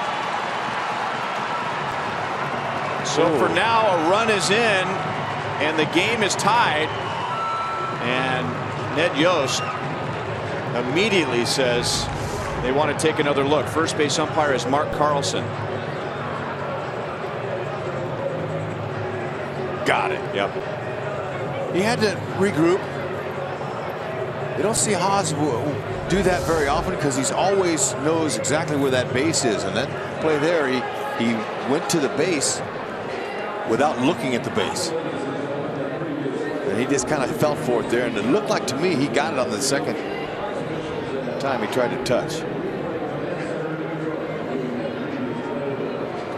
And of course, the angles that we've shown you are not the same that Mark Carlson gets to see. Yeah, he's making contact. But see, Carlson, where he's standing, he can't see the back of Eric's foot, and as he tries to get into position, he really puts himself in a worse position because he's even more screened by Hosmer's body.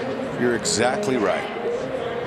He couldn't see that. All he saw was Haas go back to the bag the second time, and that tells the umpire that he missed it the first time. But thank goodness Haas didn't just try to. Yeah, he's out. Believe it.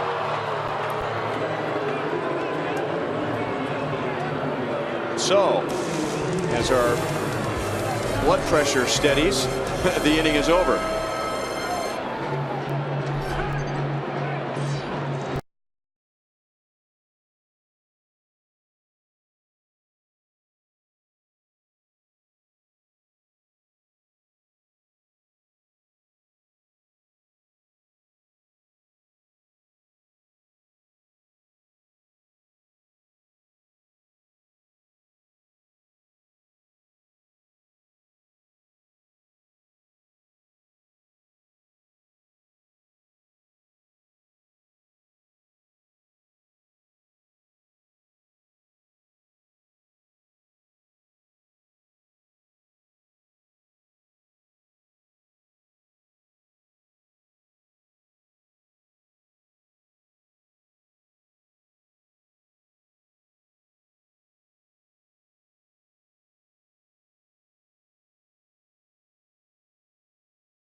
It's all or nothing here on Home Run Derby. That's right. I got a feeling that the Royals aren't done. But Santana to lead the game off. He'll take that high fastball into the seats, and Haas says, you know what, I got one better. Dead center, beat that one. Napoli says, all right, if you're going to try the high cheese on me, I'll get the top hand on it, and he did.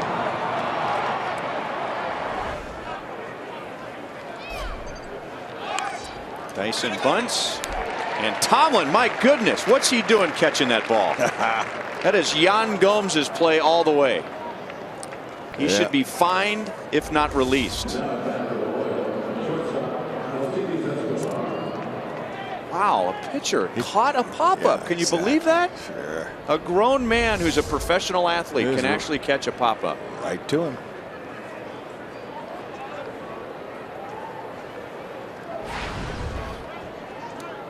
And now Escobar, 0 for 2. Now Escobar came up in the 3rd inning. Dyson had just reached with an infield single, and Escobar swung at the first pitch and grounded out to short. And you wonder if he could do that again if he wouldn't have taken a pitch or two and allowed Dyson to try and steal second base and get into scoring position. You got to be really sure, don't you, when you've got 2 outs and a base stealing threat at first base, if you're going to swing at the first pitch, that has got to be your pitch and a pitch you can do something with. I agree. I would like to see him compete a little bit more in that at bat there. Give Dyson a couple of pitches to rip off second and then drive him in.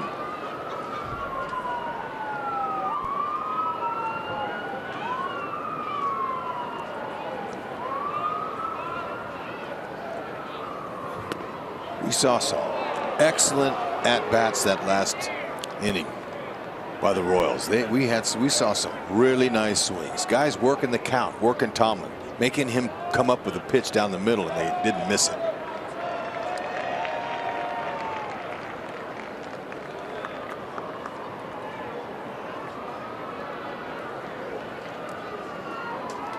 Royals need a base runner to get Hosmer to the plate. Fouled away, 2-2.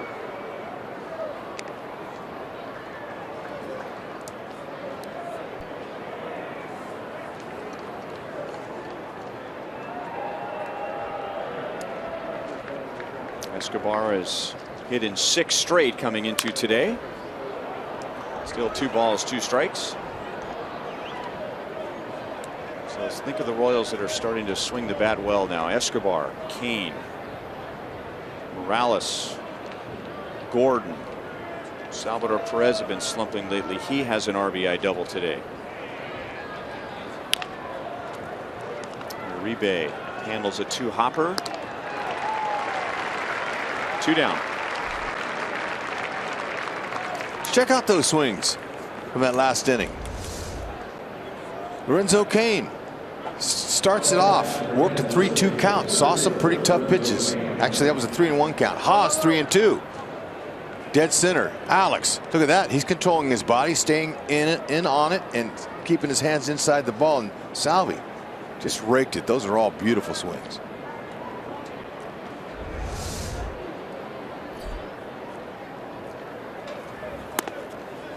Lorenzo has a single and a double in his first 2 at-bats. So that's 6 multi-hit games in his last 9. Chisenhall is back, still back, and makes a play before bumping into the wall. So another good swing for Lorenzo Cain. Royals are down in order in the top of the 5th.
Joined the team here on Friday, being called up and making his Royals debut, and Mother's Day for him.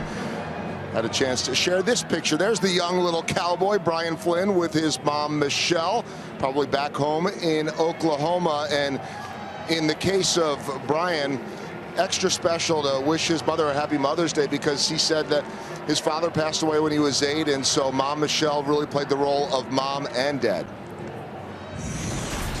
My mom was my hero growing up, still is. You know, my mom was everything to me. We did the whole baseball thing together. Since my father passed when I was young, my mom was my mother and my dad. You know, she was the baseball dad too. And Brian obviously thrilled to be up here in the big leagues, back in the big leagues. He was up a couple of times with the Florida Marlins, traded over for Aaron Crow, but really special for him. How do you know you're happy to be able to wear a big league uniform no matter what, but he is in a place in Kansas City now when he gets back that is closer to his family than anywhere in Major League Baseball. So he's expecting a lot of visits and really excited that everyone back at home in Oklahoma, including his mom, gets the chance to watch. Oh, you better believe it, Joel. It's very special, and it doesn't last long. You wish you had more time, but it certainly flies by. So enjoy the family while you can, and keep going out there and dazzling for Ned Yost, and you'll stay here a long time. They're working on the mound for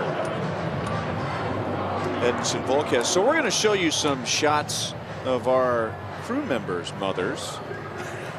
Can we pause on this one for just a moment? That's a great picture of Joel's mom. I think I wanted to be Harry Carey. Look at the glasses. Yeah, it's unbelievable. 13 Wow. years old last time I danced. I guess, is that your bar mitzvah? I think so. Okay, Joel, now did you I'm get? glad you grew into those teeth. Yeah. Did you get a free bowl of soup with that haircut, by the way? Oh yeah, that haircut went till about maybe 16, maybe. Then I had a little mullet thing going like Jim McMahon. Wow. Mary Montgomery. Monty looks the same. How about Dave Holtzman and Mom Sarah? Unbelievable. That's what Holtzy looks like with hair, in case anyone is wondering. Sharon Mooney, that's the mother of Joe Vencius, our producer. Brian Shapiro's mother and grandmother, who live here in Ohio. Rex's mom, Ann Mueller. I miss Annie. And that's me and my mom. There you go. Yep. Good looking picture. And Steve Kurtenbach. And his wife, Erin. Look at that shot. And baby Emmy. Emmy's happy. Who, Emmy has an aunt who she's older than. How about that? Wow.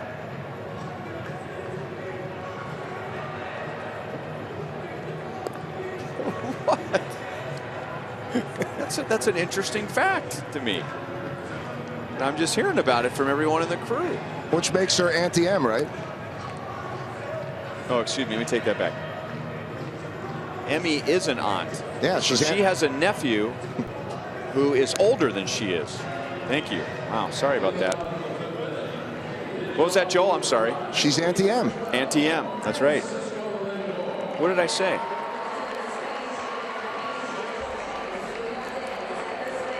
Were you listening, Hud? I was, but I couldn't quite understand. I don't know the family that well, so I stayed out of that one. Okay.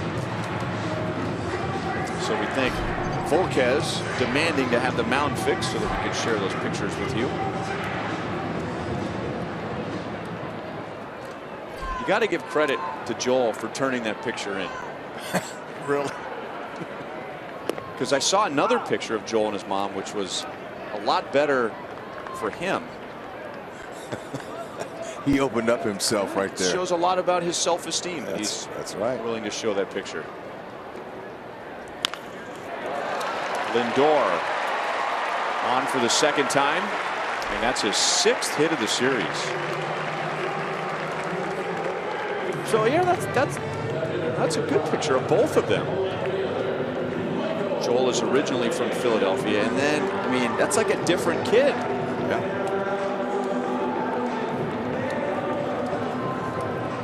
Wow. You still have those glasses, Joel? No, I'm not wearing them today.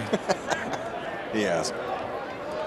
I think that what happened was I was out to dinner with Tito Shapiro. Did you guys wish him a happy birthday today, by the way? No, we didn't. Brian Tito Shapiro, 30 today. Yep. Steve Kurtenbach, 56 yesterday. So we got the birthdays going, but I got the pictures last night because Tito was asking for pictures. I made the mistake of opening it up while I was sitting there with him, and so I felt like I couldn't really back out. Yeah. Love those teenage years. Put Brantley in the lane. Roll him up. Don't give them another inning to get something going here. Stop this right away. Volquez has good pitches for that double play ball. He's induced a couple already this year.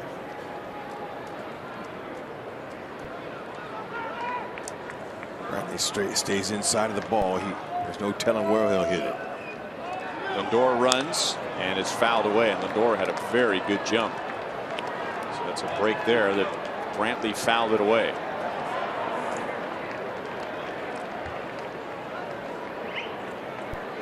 Brantley, we showed you in the first inning, in his first 10 plate appearances against Volquez, he reached 8 times.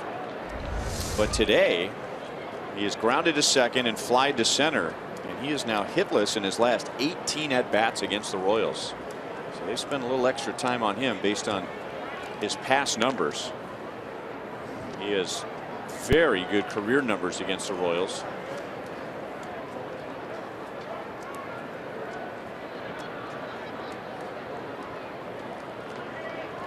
Salvi's only thrown out 52.6% of runners this year. That mark stands alone. By the way, it's excellent. Lindor runs again. Not a strike, and the throw was high. I don't think he got the same jump as he did a couple of pitches ago, but that was a rare throw that wasn't right on the money from Salvador Perez. Yep. Makes him 5 out of 6 in steals this year. Salvi gets him if he puts the ball on the bag. Of course, that's a perfect throw he's got to make. And you hope your pitcher gets that ball home quickly for you. So that's a big steal with nobody out. Brantley knows what to do, at least try to. 1 and 2. Like to try to pull him over.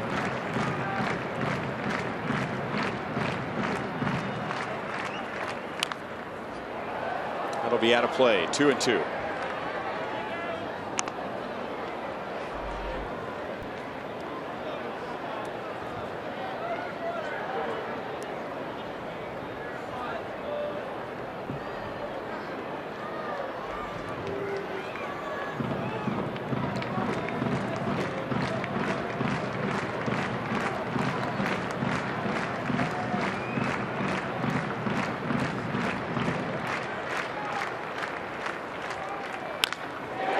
Left center field, and that'll tie the game. So Brantley gets another hit against Edinson Volquez. He gets Lindor to the plate, and it's 3-3 in the bottom of the 5th.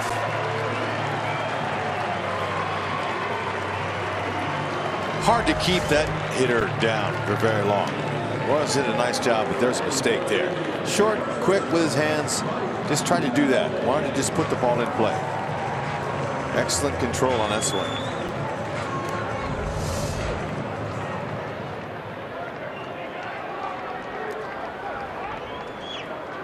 And here's Mike Napoli, who hit an impressive home run to left field his last time up.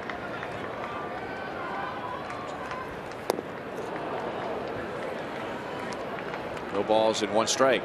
Danny Duffy throws in the Royals bullpen. Volquez is at 96 pitches.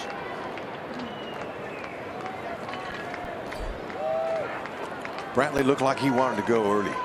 That last pitch.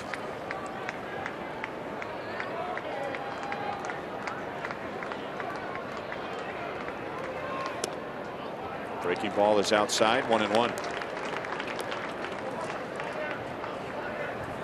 Napoli had a down year last year with the Red Sox, batting just .224.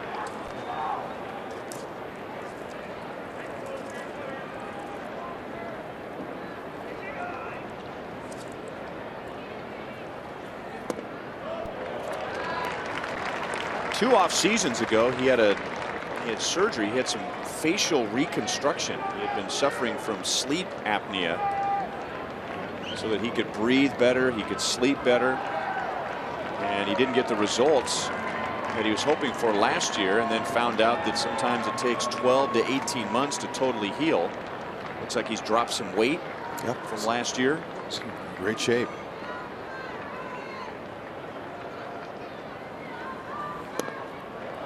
And now 3-1. So he pitched number 100, so it may be Volquez last. He still hit 18 home runs, but hit 224 and only drove in 50. He already has 6 home runs and 20 RBIs this year. And it's only May the 8th.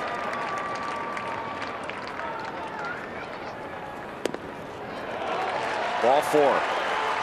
So the first 3 have reached against Volquez. That's Edenson's 3rd walk. And now we'll see what Ned Yost does with 2 on and nobody out, and Yan Gomes coming up. After Gomes is left-hand hitting Lonnie Chisenhall, so it appears that Ned's going to leave him in there against one more right-hand batter. Maybe he can get Gomes into that double play ball. Hadn't rolled one yet today.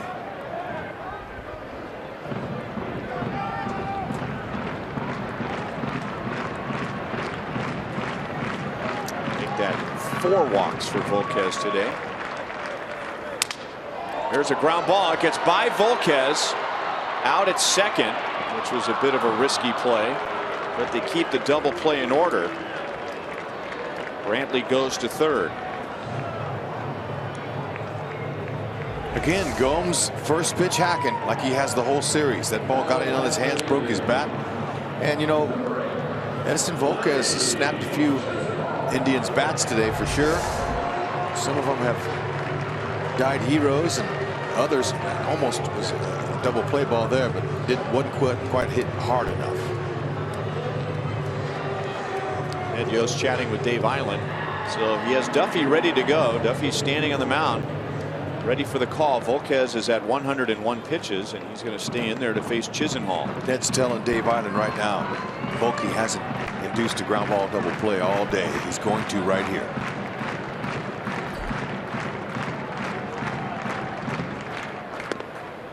Curveball called a strike. Chisenhall didn't love the call. Yeah, and that ball goes a long way if you barrel it. The ball elevated like that. It looked like it might have caught the top of the zone. And it did, according to Missouri Lottery Fox Tracks. Chisenhall is singled to right and popped out to second.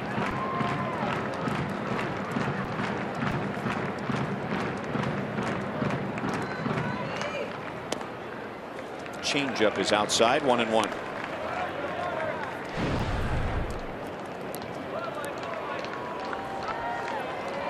Four out of 8. That includes 1 for 2 today. Chisenhall against Volquez.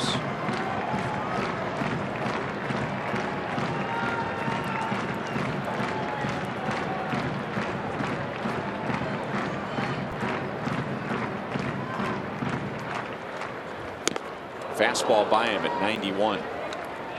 1-2.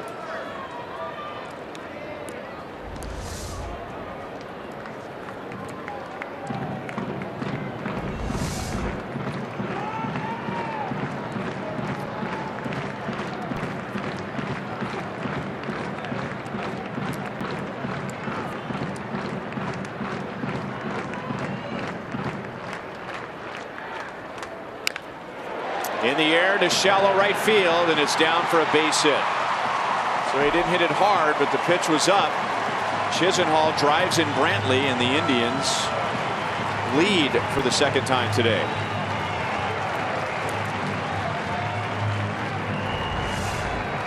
Gets the ball down, it's a different story, but that's spelled high in another hanger. He's not going to miss it.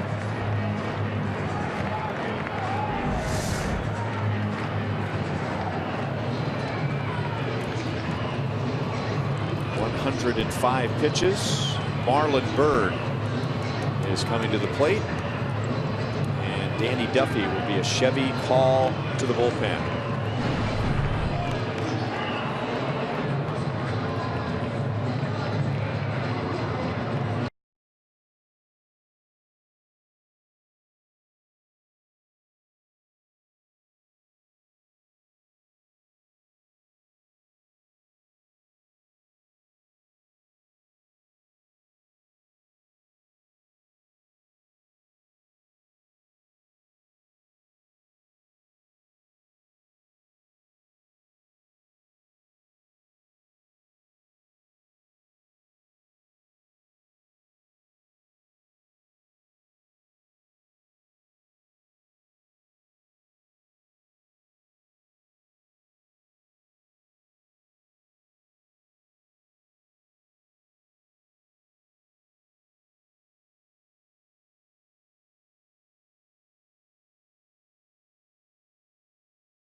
Ball is brought to you by the Missouri Lottery. Every ticket you play gives back to schools across Missouri, so play it forward with the Missouri Lottery. By Menards, save big money at Menards on all your home improvement needs. And by your Midwest Ford dealers. Visit your MidwestFordDealers.com. Edinson Volquez goes just 4 1/3 innings after going 7 2/3 in his start on Monday against Washington. And now Danny Duffy's becoming accustomed to coming on in the middle of an inning. During the last road trip on Sunday, a week ago today, Danny came on in the middle of the bases loaded and nobody out. And then 3 days later, the same thing against Washington. Today he comes on with runners at first and second and 1 down and pitches to Marlon Byrd, who is 1 for 2. That's Gomes at second base, Chisenhall at first. Now Duffy has that great power fastball, 95 to 98. But at 37 years old, Juan Uribe, he still can get to that. Excuse me, Marlon Byrd. Similar age. You got the age right. Right. And they're back-to-back in the lineup today. That's right. Well, either one of them. Look, don't let their age fool you.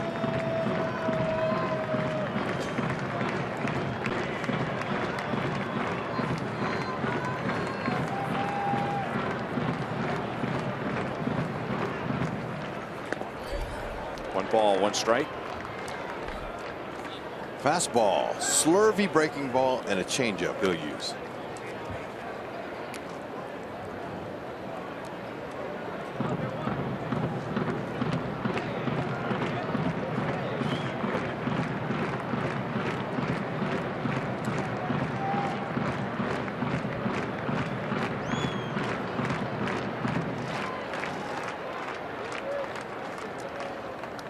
Slide step. So a little quicker to the plate with his delivery, and then a 94-mile-an-hour fastball.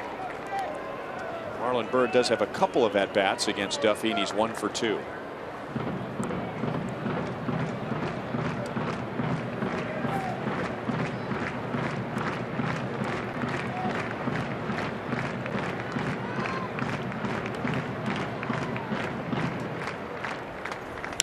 Stayed with the pitch, and that's well hit to right field.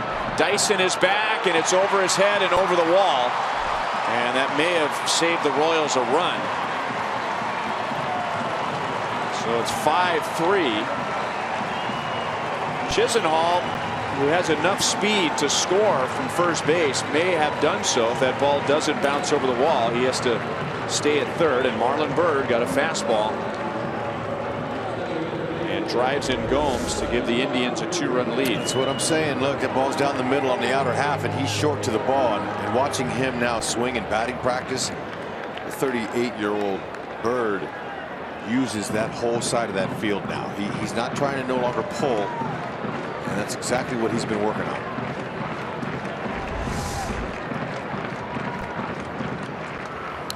And now Uribe, who will swing at just about anything. He's a hacker.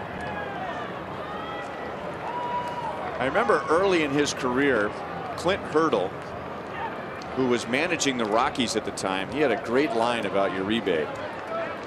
He said, until Juan allows the pitcher to let go of the ball before taking a swing, he's going to struggle.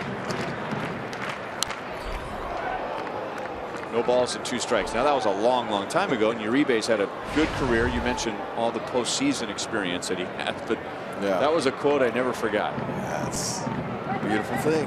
He's hacking.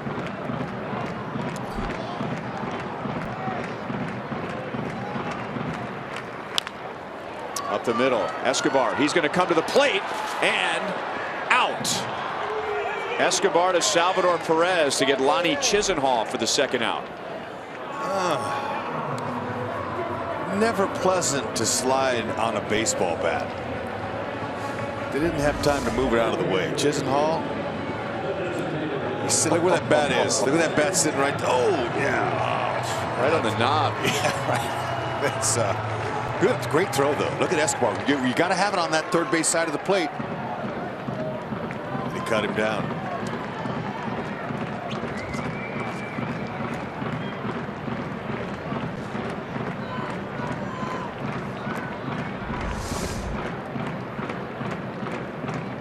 So first and third, and 2 down to Santana, who bats right-handed for the first time, and that's a little bit high, ball 1.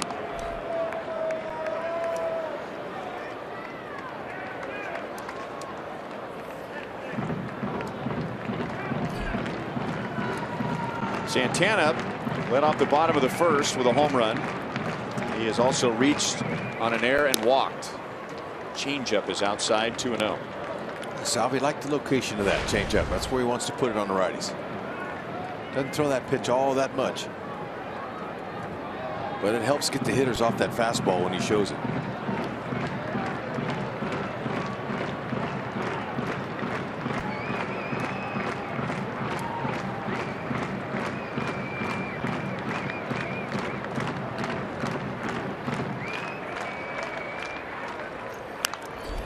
Coming back our way and just below.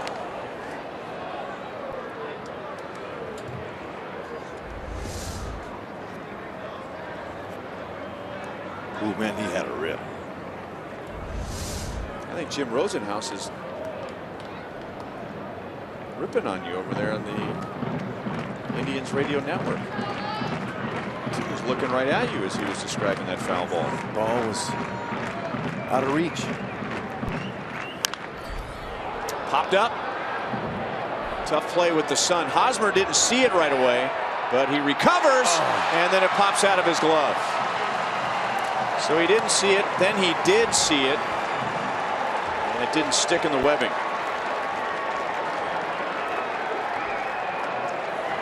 Well, that's too bad for Haas, because official score is going to give him his first error of the season on this. Hit the palm, that's the dead spot in the glove, and then usually with a big glove like that you can squeeze the fingers, it'll keep it from falling out, but it just couldn't close in time. Too bad.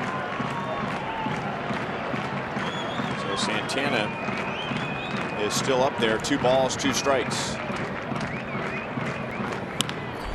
On the ground to Cuthbert, and Chesler over to Hosmer, so it only cost Duffy 1 more pitch.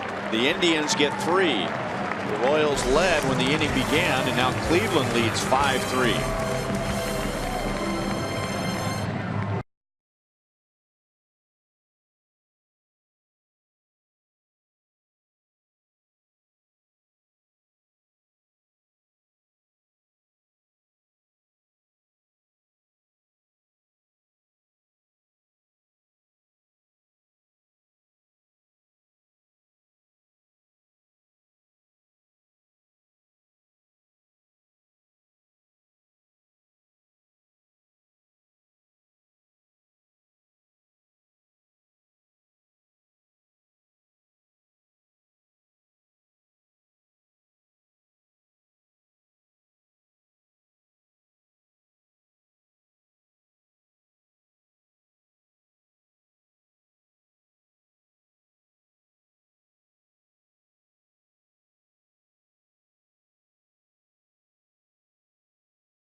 Eric Hosmer will lead off.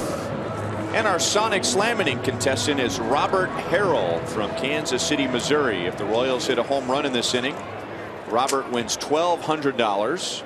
If the Royals hit a grand slam, Robert wins $25,000 from Sonic and the Royals. Well, Robert, you have the right guy up to lead off the 6th inning. as Hosmer takes outside. Eric Hosmer, in his last at bat in the 4th inning, took Josh Tomlin deep in a great at bat where he was down 0-2 at one point. He got the count to 3-2, and now he lifts it to center field. Chisenhall started back, and now comes up to make the play. Here it is, our Ram drive of the game.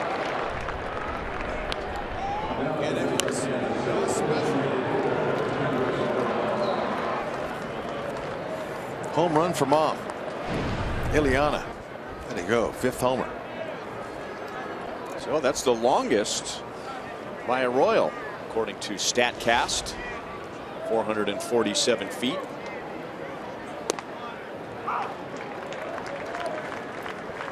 And now 0-1 to Kendrys Morales. 0 for 2 with a ground out to short. And a line out to left field. And now 0-2. It's Sundays, so we visit with Denny Matthews, who's got a really nice sport coat on today. You like the look of that? Yeah, I do. It's similar to the one you had on yeah, to do the Open. I think almost identical, to be honest with you. It's a good thing we're the same size. Kipnis will throw out Kendrys, and there are 2 down. Yeah. Didn't have my mind in the right place when I was packing last night. Packed away all of my sport coats. Yeah. And so when I got dressed today and already set my luggage down, no sport coat, but Denny gets his first save of the year by allowing me to use his sport coat in our opening segment. You recovered with a beautiful tie. Thank you. Thank you. And now Alex. Alex goes the other way, and that ball will be foul. Alex singled and scored in the 3-run 4th inning. This is a big moment for me because you two guys, neither one of you have a sport coat on, and I do. Normally you guys are all tied up and have your sport coats out. How about it? I come in with jeans and old golf shirt or some kind. You even have a collared button down shirt? Yeah. You look nice. Thank you. I try. Do my best.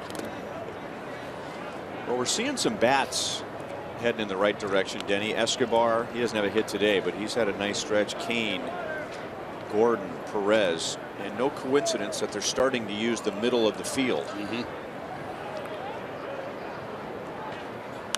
Fouled away by Alex, 1-2. Yeah, good tough at bats, making it difficult for the pitcher.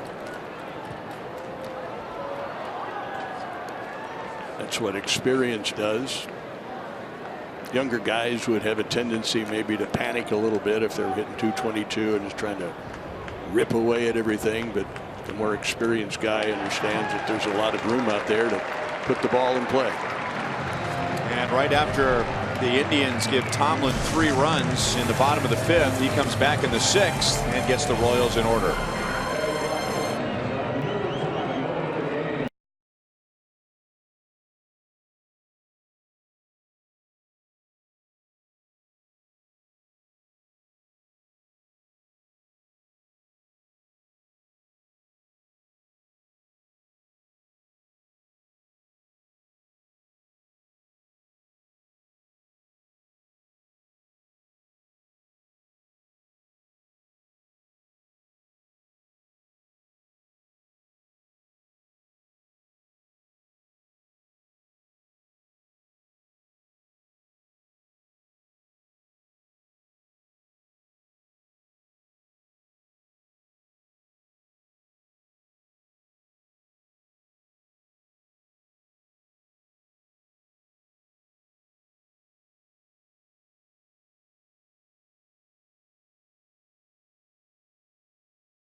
that nice to be out kayaking on the river with short sleeves on, but good for him. Here's our sprint trivia question for today. As you know, Denny, George had a pair of 200 hit seasons in his Royals career. There were 5 other Royals who had 200 hit seasons. Danny Duffy stays on for the bottom of the 6th inning and pitches to Jason Kipnis and misses inside for ball 1. We think we might have them all, Denny. I think you do. I think you guys are all over this one. Who were the names that popped into your mind? Willie Wilson. Yep. That's my favorite, I think, because he had 100 hits on each side of the plate, which is remarkable. Yeah, it is. That's hard. Especially for a guy who did not learn to switch hit until he was a professional. Can you imagine trying to learn how to pinch hit after you've signed professionally, even in the low minors? Wow. But he also had a ton of at bats one year, well over 700, wasn't it? You and I looked that up one day, Ryan. Mike Sweeney. There you go, Mike Sweeney. How about Damon? Johnny Damon, that's on our list.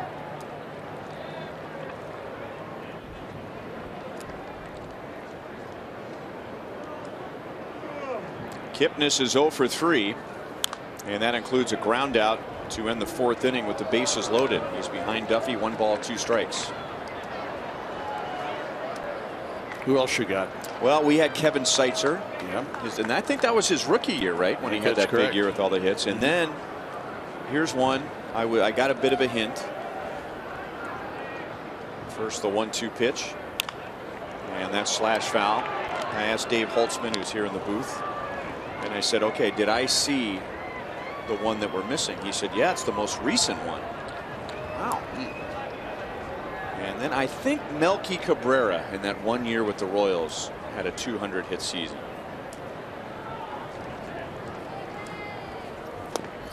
Fastball strikes out Kipnis. Kipnis has struck out 3 times today, and he is 0 for 4. So let's go to the board.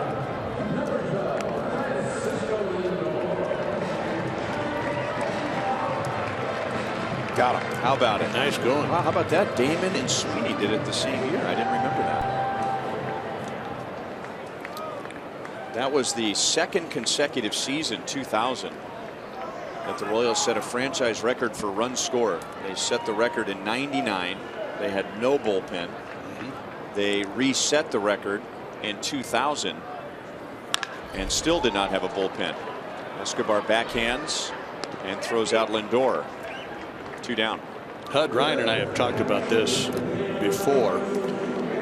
If you were going into a big league season and in spring training, the writers or whoever came to you and said, what are your goals for the season? I would have said, and Ryan agreed, 200 hits, period. If I get 200 or more hits, all the other numbers are going to fall in place. You give me 200 or more hits, I've had a heck of a year. Wow. That takes a lot of courage to say that, because it took me about 5 years to get 200 hits. That's all right. You still got there. I probably would have answered, if I could just stay healthy one whole season, I might could put some numbers up. But yeah. I like, Denny brought that up my first year with the Royals, and I thought, you're right, because you could say 100 RBIs, but you may not get that many opportunities. Right. You are relying on other teammates to be on base. You are relying on a pitcher that's going to give you the opportunity. And the same for 100 runs, the same for whatever 50 or 60 stolen bases. Rex, by the way, had 94 hits in 1996. It's another embarrassment. Good. Oh, for who? 300. I had 375 plate appearances that year, I think. Okay, but yeah, that's 200 hits. There are not many guys questioning the validity of a good season when they're putting together 200 hits. Yeah. Or you could go with Mickey Rivers' theory. They asked him in spring training one year what his goals were, and Mickey said, well, I'd like to hit 300. I'd like to score 100 runs, and I'd like to stay injury prone. That's beautiful. Well, I don't know if that's going to work out for you, Mick. There's a little bit of Yogi in all of us. Danny Duffy faces 3 and strikes out 2 in a scoreless bottom of the 6th inning.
6th inning, chatting with Dave Island. 5-3 Indians.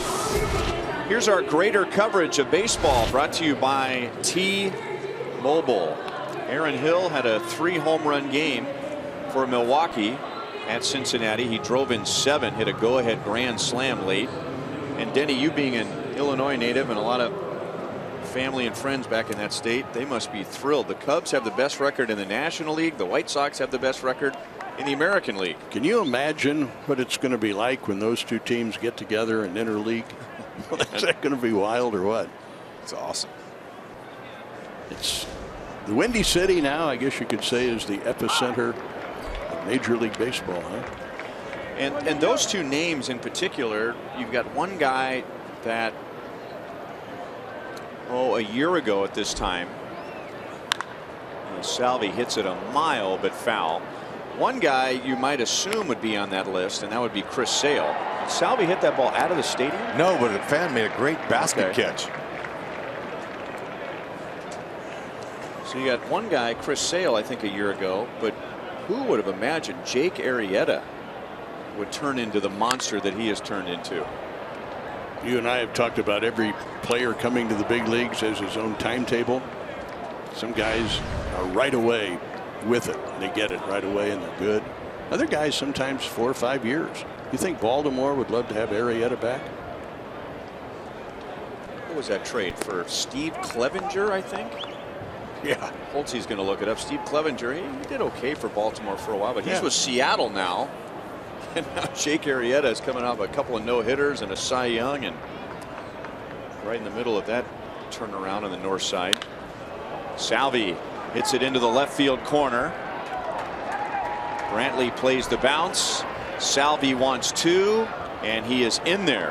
That's a second double of the day for Salvador Perez. And now the Royals will have the tying run coming to the plate with nobody out. It was Steve Clevenger and Scott Feldman. That's who the Orioles received in the trade for Jake Arrieta. And they essentially gave up on Arrieta. And we saw him a couple of times with Baltimore. You can understand maybe why they did. He wasn't all that impressive. He didn't get it together. And all of a sudden the light goes on. And boy, you got a guy who's, like you said, Cy Young Award winner, a couple of no-hitters. Tomlin got a chance to start the 7th inning, but he gives up a double. Terry Francona is out to make a pitching change. Chevy called to the bullpen for the Indians.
Tying run. He has Salvador Perez at second base and nobody out. A Mazda Taminia game break. Bartolo Colon, 42 years old. A home run off of James Shields. The first home run of his career at the age of 42. He's the oldest in Major League history to hit his first Major League home run. And I was I heard the call on the Mets broadcast, and Gary Cohen, the great play-by-play announcer for the Mets, somewhat tongue-in-cheek said, "This is one of the greatest moments in baseball history." In Bartolo's mind, yes. Look at, he's going back to an empty dugout. Yep. What a feeling. It's your first career home run at 42, and there's no one to give you any love for it. Except his manager, and that's it. Way to go, TC. And here they come. Look. It does prove what you guys have heard since you were 3 years old. You go up there with a bat in your hand, you're dangerous. Right. I'm paraphrasing, but I think I heard that after the game, somebody asked James Shields, what was the pitch that you threw him? And he said fastball. The next question was, when he hit it, did you think it was going to go out of the ballpark? And his response was, next question. So he wasn't too thrilled about giving up a home run to Bartolo Colon. Zach McAllister to Chesler Cuthbert, and that catches the outside. Chesler is grounded to third and struck out. Hud, you like this matchup for the Royals? I do, because McAllister loves his fastball. He'll go 89 and 95 with that big pitch. He cuts it, the fastball, and he's got a split finger. But the fastballs is what the Royals love. The breaking ball stayed up, and Lindor throws off the bag, and Cuthbert will get an infield single, and now 2 on with nobody out.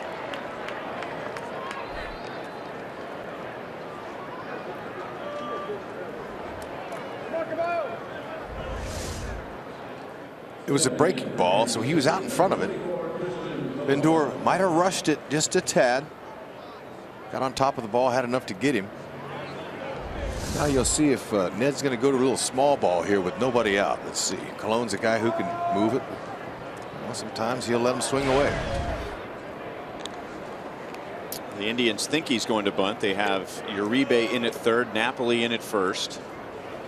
And with Perez at second, you have to make a really good bunt if you're going to go that way. Which may be the reason why the bunt was not on for that first pitch. Yeah, if you are bunting, you make the third baseman vacate third. You bunt it to the third baseman. Got to get it firm down the line. Do we see the wheel play bunt defense as much as we used to? No. Doesn't seem like it. National League, they do that more because they bunt more. Line fair.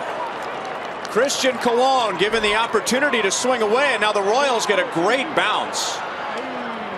And almost got a second run, so Salvador Perez scores. Colon gets it inside the line. And maybe with a little faster runner, the Royals get a second run, but that ball did not bounce off the side wall the way Brantley thought it would. 5th Royals double. Way to go. That's a fastball right down the middle. And he hooked it, and the only thing was Uribe. If he catches it. Nope, it didn't. You're right.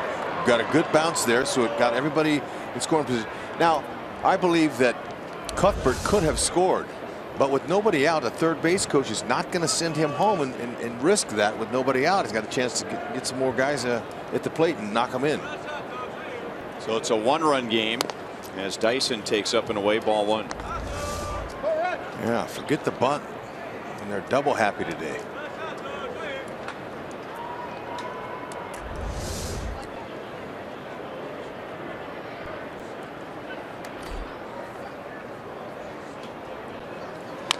Dyson chops it out to short. Cuthbert comes to the plate. Lindor comes to the plate, and Cuthbert is out. And meanwhile, Colon stays put at second base. And Colon has his hands on his hips, and he's looking at Mike Jerschley, and I think what he's doing is saying, should I have gone to third on that play? Now, you know, Cuthbert might have made it had he broke on contact, but he didn't. He hesitated. And when you hesitate like that, you know, and you got a shortstop coming in on the play with a good arm, you're going to be out. Yeah, the shortstop even hitched a half step before he unloaded. Watch Cuthbert down here. See, he didn't break on contact right away. He hesitated it, and even his first 2 steps he wasn't sure. When in doubt, just stay there with nobody out. Let him get the out at first. Still got opportunities. So now this becomes the last 2 minutes of a basketball game, as we have a pitching change. A righty will replace a righty.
Brought to you by Dodge. Visit Dodge.com or your local dealer today. And by Steel Outdoor Power Equipment. Find a servicing Steel dealer at steeldealers.com or search STIHL.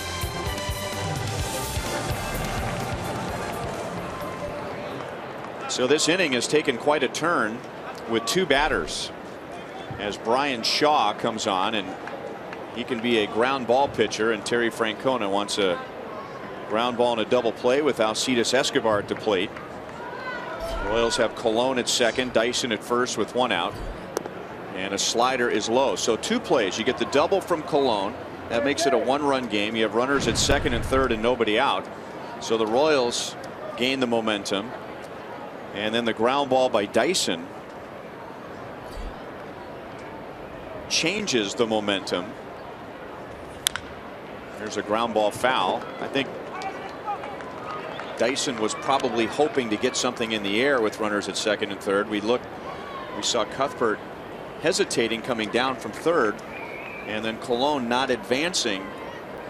You can almost accept the out at the plate a little more if you get Colon to third base on that play. Because now Dyson then could steal second. Stay away from a double play. Escobar ground ball to second. Shaw gets the ground ball, and the Royals only get one run out of that inning. Thank you, Denny. You're welcome, Ryan. You're welcome to use my blazer anytime you want. It is a one-run game to the bottom of the seventh.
So Cleveland had a 1-0 lead. The Royals had a 3-1 lead.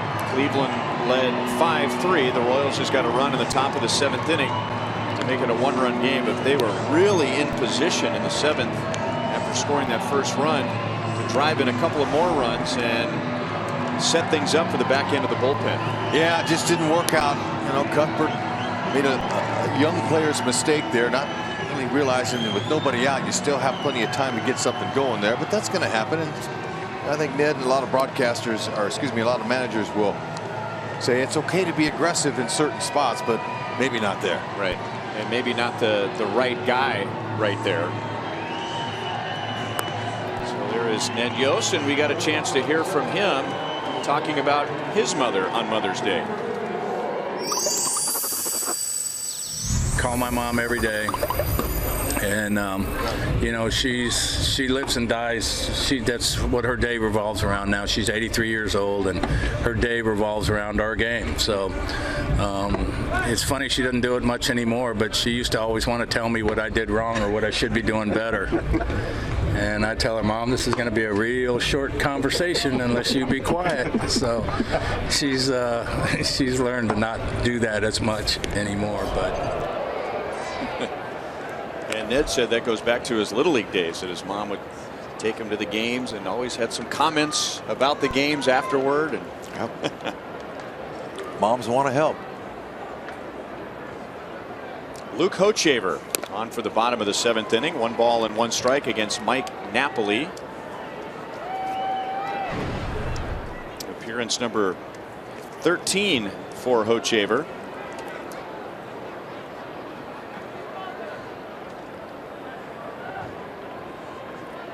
Eleven strikeouts, 11 in the 3rd innings. He's got strikeout ability. And he's ahead 1-2 on Napoli. So going with that curveball. He's got a nice cutter too. He uses away from righties. 4-seam fastball up in the zone.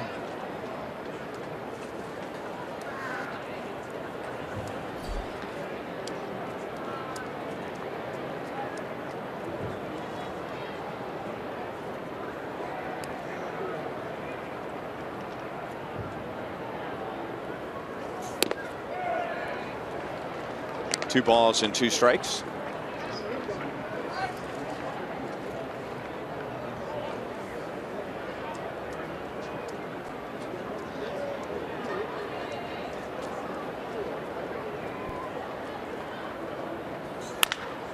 Broken bat in half. And if you want to know how dangerous the bat can be, there it is. That sharp end piercing the grass on the infield.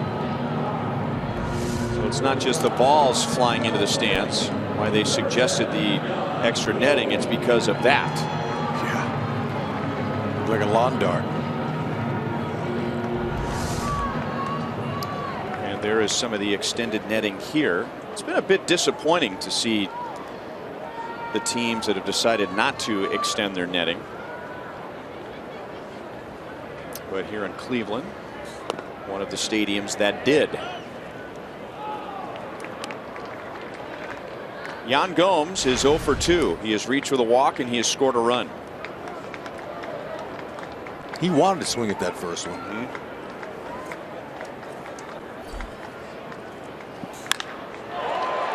High and deep to center field. And Lorenzo Cain has room. These are off-season training buddies. There were some bragging rights on the line there, and now Gomes walks right by Hochevar on his way back to the third base dugout. They were teammates at one time at the University of Tennessee. And no eye contact. At least from Hoch. Yeah, Hoch looked away.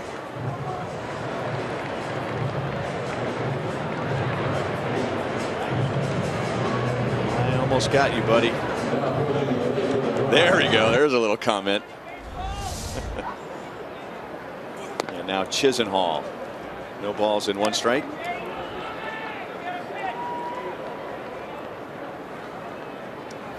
Two hits for Chisenhall and an RBI single. It was his base hit that drove Volquez out of the game with 1 out in the 5th inning. And now 0-2.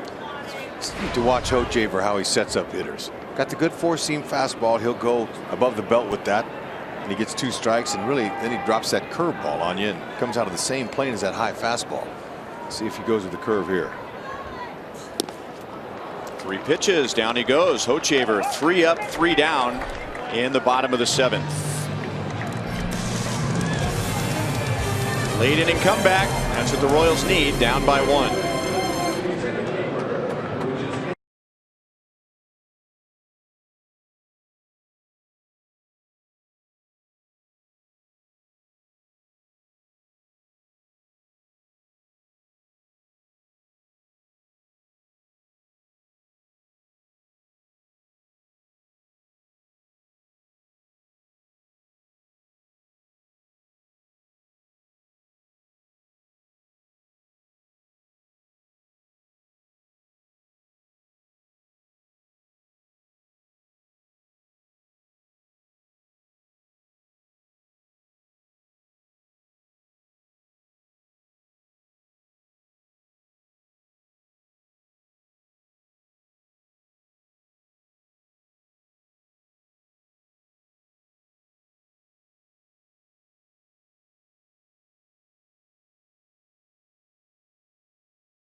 Faces 3, retires 3, and gets a strikeout.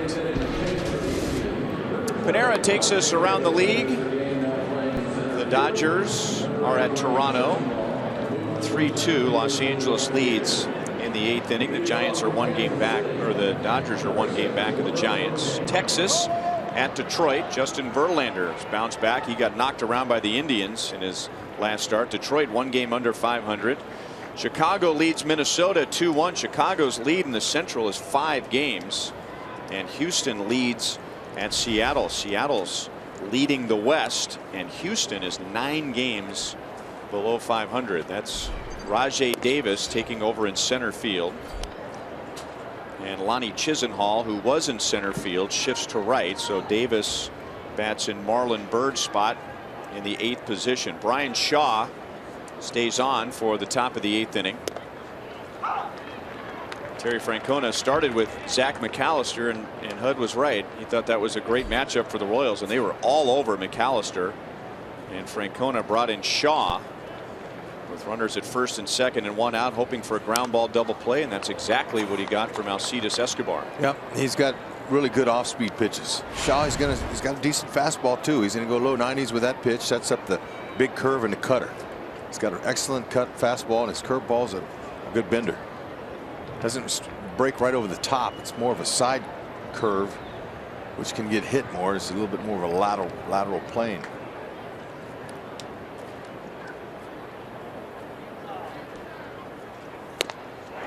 There's that cutter, 94 miles an hour with that movement. Lorenzo Cain is 2 for 4 today.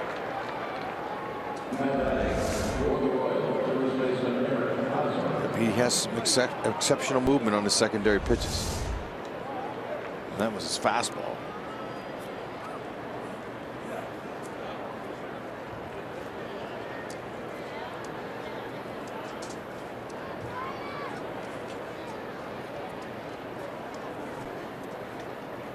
Here's Eric Hosmer, 1 for 3 with a 2-run home run. Cutter catches the outside, 0-1. Our Toyota League leaders for today. Royals have scored 4. They are 14-1 when they score 4 or more runs this year. But today, they're going to need more than 4. It's been a key number for the division leading White Sox. They have not lost a game yet this year when they score 4 or more, and Chicago is 11 games above 500, and we just showed you that they are leading in the 6th inning against Minnesota.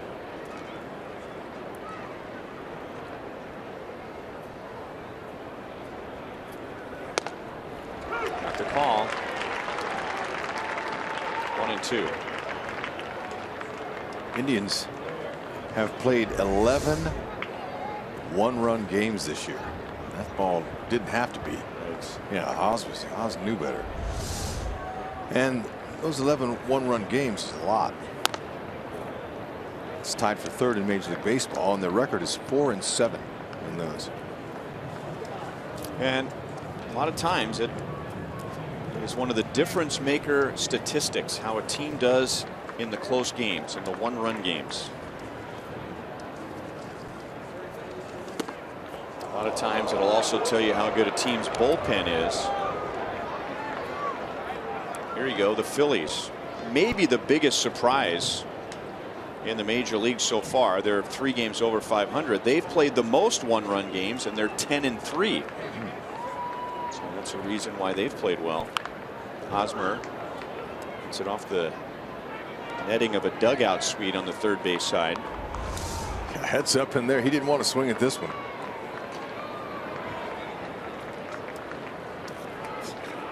Nothing is straight that comes out of Shaw's hand, that's for sure. Trying to jam him there. This guy's, he's a good reliever.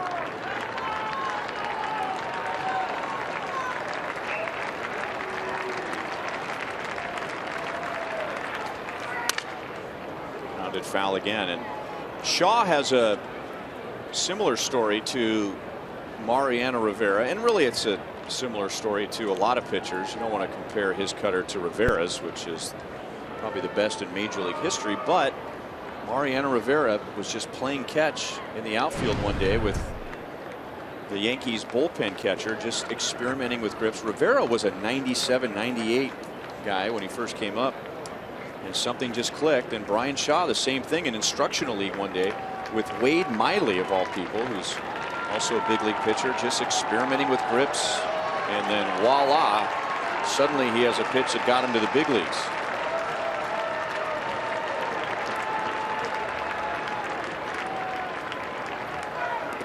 Hosmer lays off the pitch down, and he'll take a walk. 1 on, 1 out in the 8th inning. All right, Royals fans, time for you to get back to work like you did last year. Vote for your Royals.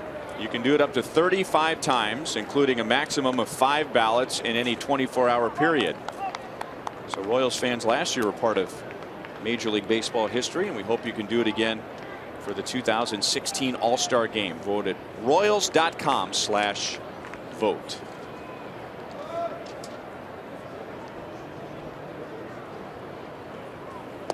Now Shaw has to be very careful with where he places his cutter to Kendrys Morales, because Cody Anderson yesterday tried to get a little cutter in on him in the top of the 1st inning, and Kendrys hit it 442 feet. Yep. We're going to go in there again. Right off the mask of home plate umpire Quinn Wolcott, and the count is 1-1.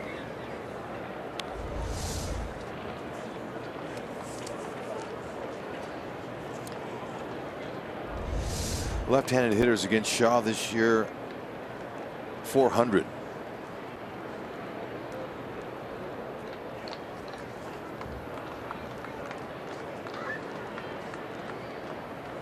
Eight for 20 with 1 homer from the left side of the plate, so he can be vulnerable. Ball coming in. Ooh. Might have been the one. It's 1-2. Cutter right over the middle of the plate.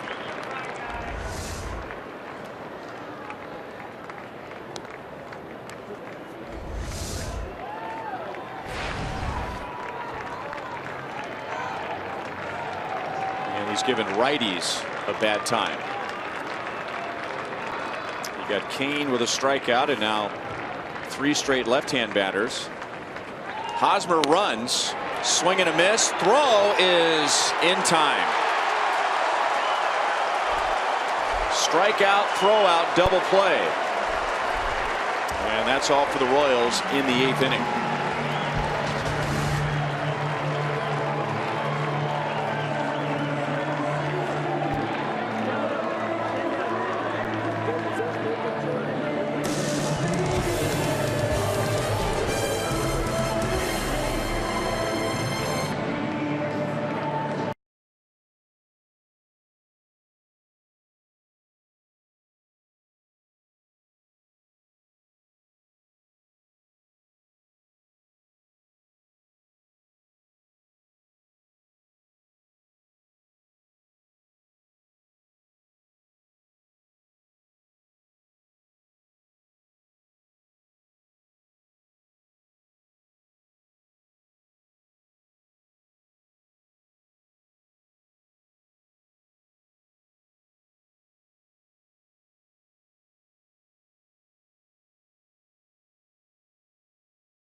Miller Time, brought to you by Miller Lite. Love this day, and the players do, especially by them with no problem sending us pictures with them and their beautiful moms, their wives. Ileana, sorry about, well, not this one here. That was the home run for you, Mom. But then he broke it this last at-bat. Sorry about that. He probably has a couple extra of those. I bet Mom will end up with that bat. Yeah.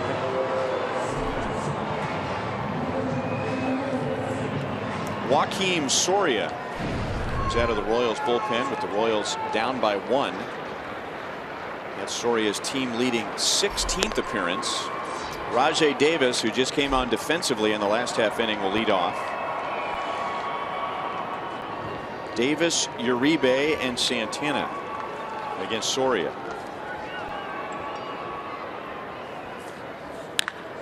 Line foul.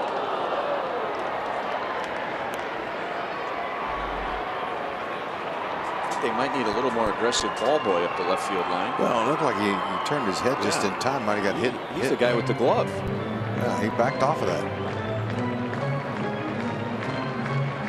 Anyway, that curveball from Soria hung up there in the middle a little bit. Can't afford to give them any more runs here. He's got 4 pitches. Wants to try to stay down, use the corners. He will elevate by design at times with his fastball.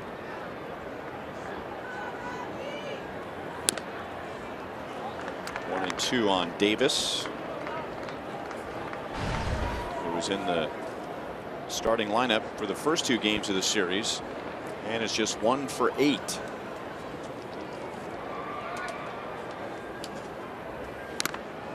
Off of Salvi's mask. Volquez went 4 1/3 and charged with all 5 runs. 1 run scored after he was removed. Danny Duffy went an inning and a third scoreless. Luke Hochevar pitched a scoreless inning.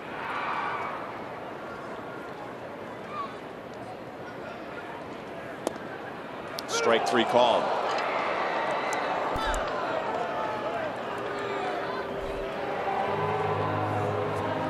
Soria also pitched yesterday in the Royals' 7-0 victory. Had a 3-up, 3-down 9th inning. He closed out the game. No arguments there.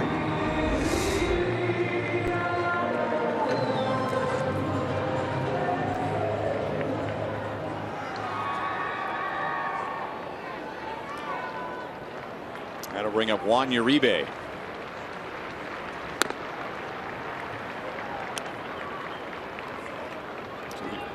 A little bit of a quick pitch there by Soria. He has that in his arsenal.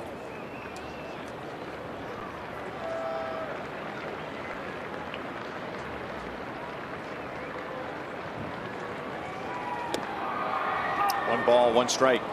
The appearance yesterday for Soria was his 313th as a Royal. And that broke a tie with Dennis Leonard. And now Soria has the 5th most appearances by a pitcher in Royals history.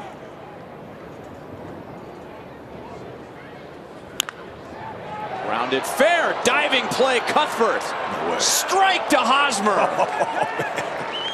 My goodness. He caught that ball in left field. That ball was by him. Woo! Wow. That was some kind of backhander there. And Mike Moustakas, who makes plays similar to that often, he had to take his hoodie off so that he could tip his cap to Cuthbert. That's special.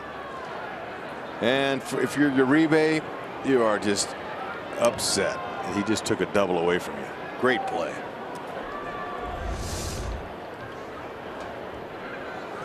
And now 2 down to Carlos Santana. Big curveball is low.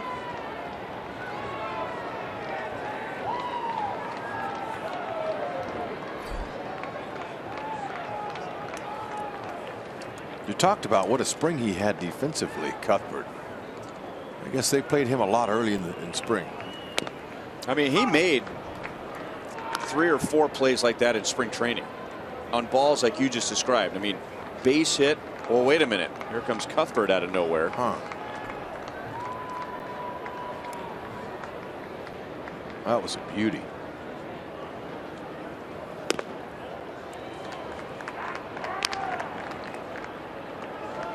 Remember to vote for the Royals Player of the Month at one of the Rally House locations in the KC metro area, and you'll be registered to win a majestic prize pack from Rally House.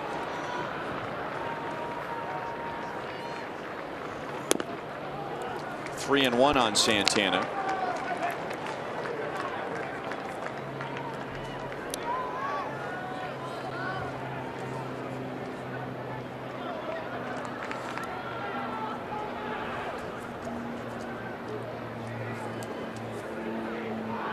Soria, after struggling early, has had 5 straight scoreless outings. That covers 5 1/3 innings. Grounded right to Escobar. So you can make it 6 consecutive scoreless outings over 6 1/3 for Soria, and he keeps the Indians at 5 runs. To the 9th inning, it'll be Gordon, Perez, and Cuthbert with the Royals down by 1.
Royals are down by 1 as they come up in the 9th inning in the deciding game of this series. And then after the game today, on to New York. The Royals will not see Alex Rodriguez, our University of Kansas hospital injury report, on the disabled list with a strained right hamstring, and was off to a slow start, which makes you wonder how long the hamstring was bothering him. He had a comeback season last year after missing the year before because of the suspension, batting just .194. Chris Young tomorrow, then Chris Medlin, Yordano Ventura, Ian Kennedy. And the Yankees with Ivan Nova. He took CC Sabathia's spot in the rotation. Sabathia's on the DL. And then Tanaka, Pineda, and Eovaldi. All 4 games on Fox Sports Kansas City, all games at night. Cody Allen, 7 out of 7 in save opportunities, but look at the ERA, 6.35. 3 home runs he's given up. Fastball, 90 to 95. It's straight, and he's got a power curve. Fastball is upstairs. Jose Ramirez is now at third base for Juan Uribe.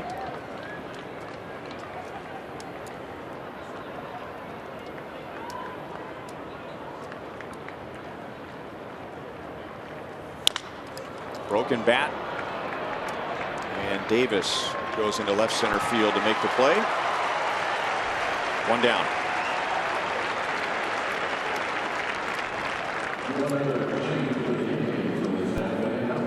And now Salvador Perez, who has good numbers against Cody Allen.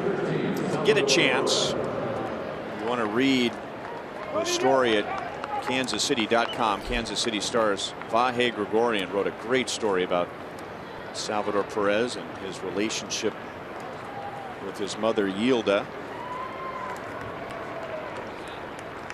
And with Alex Gordon just flying out.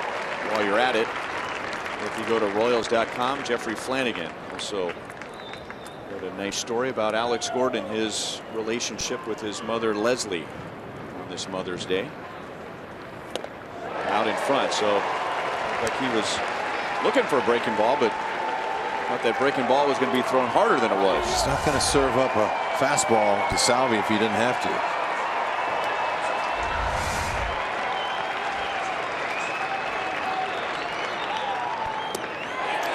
Did he go? No. First base umpire Mark Carlson.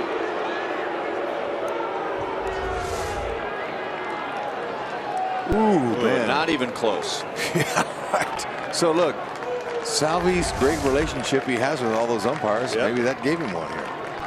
He has 2 doubles already today. And that one's called a strike. So he was trying to get Salvi away, and maybe that's what fooled Salvi, because that one was up and in. 2 down. All hooks. This one here was a hanger. If he knew it was coming, he'd hit that ball to the park.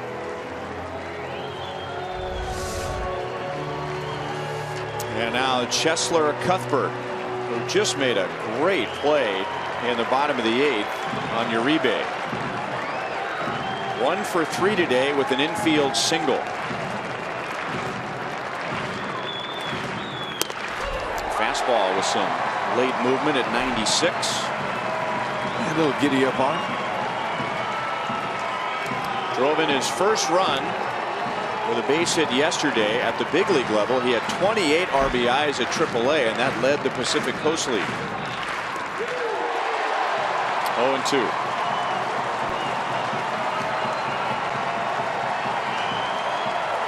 $14,463. And the Indians did not draw more than 17,000 in any of these 3 games over the weekend.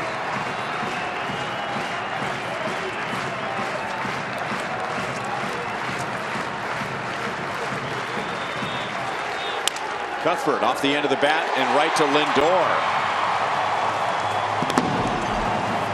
So the Indians take 2 out of 3 from the Royals. And Terry Francona got scoreless outings from all 3 relievers today. McAllister, Shaw, and Allen. Final score 5-4. We'll be right back.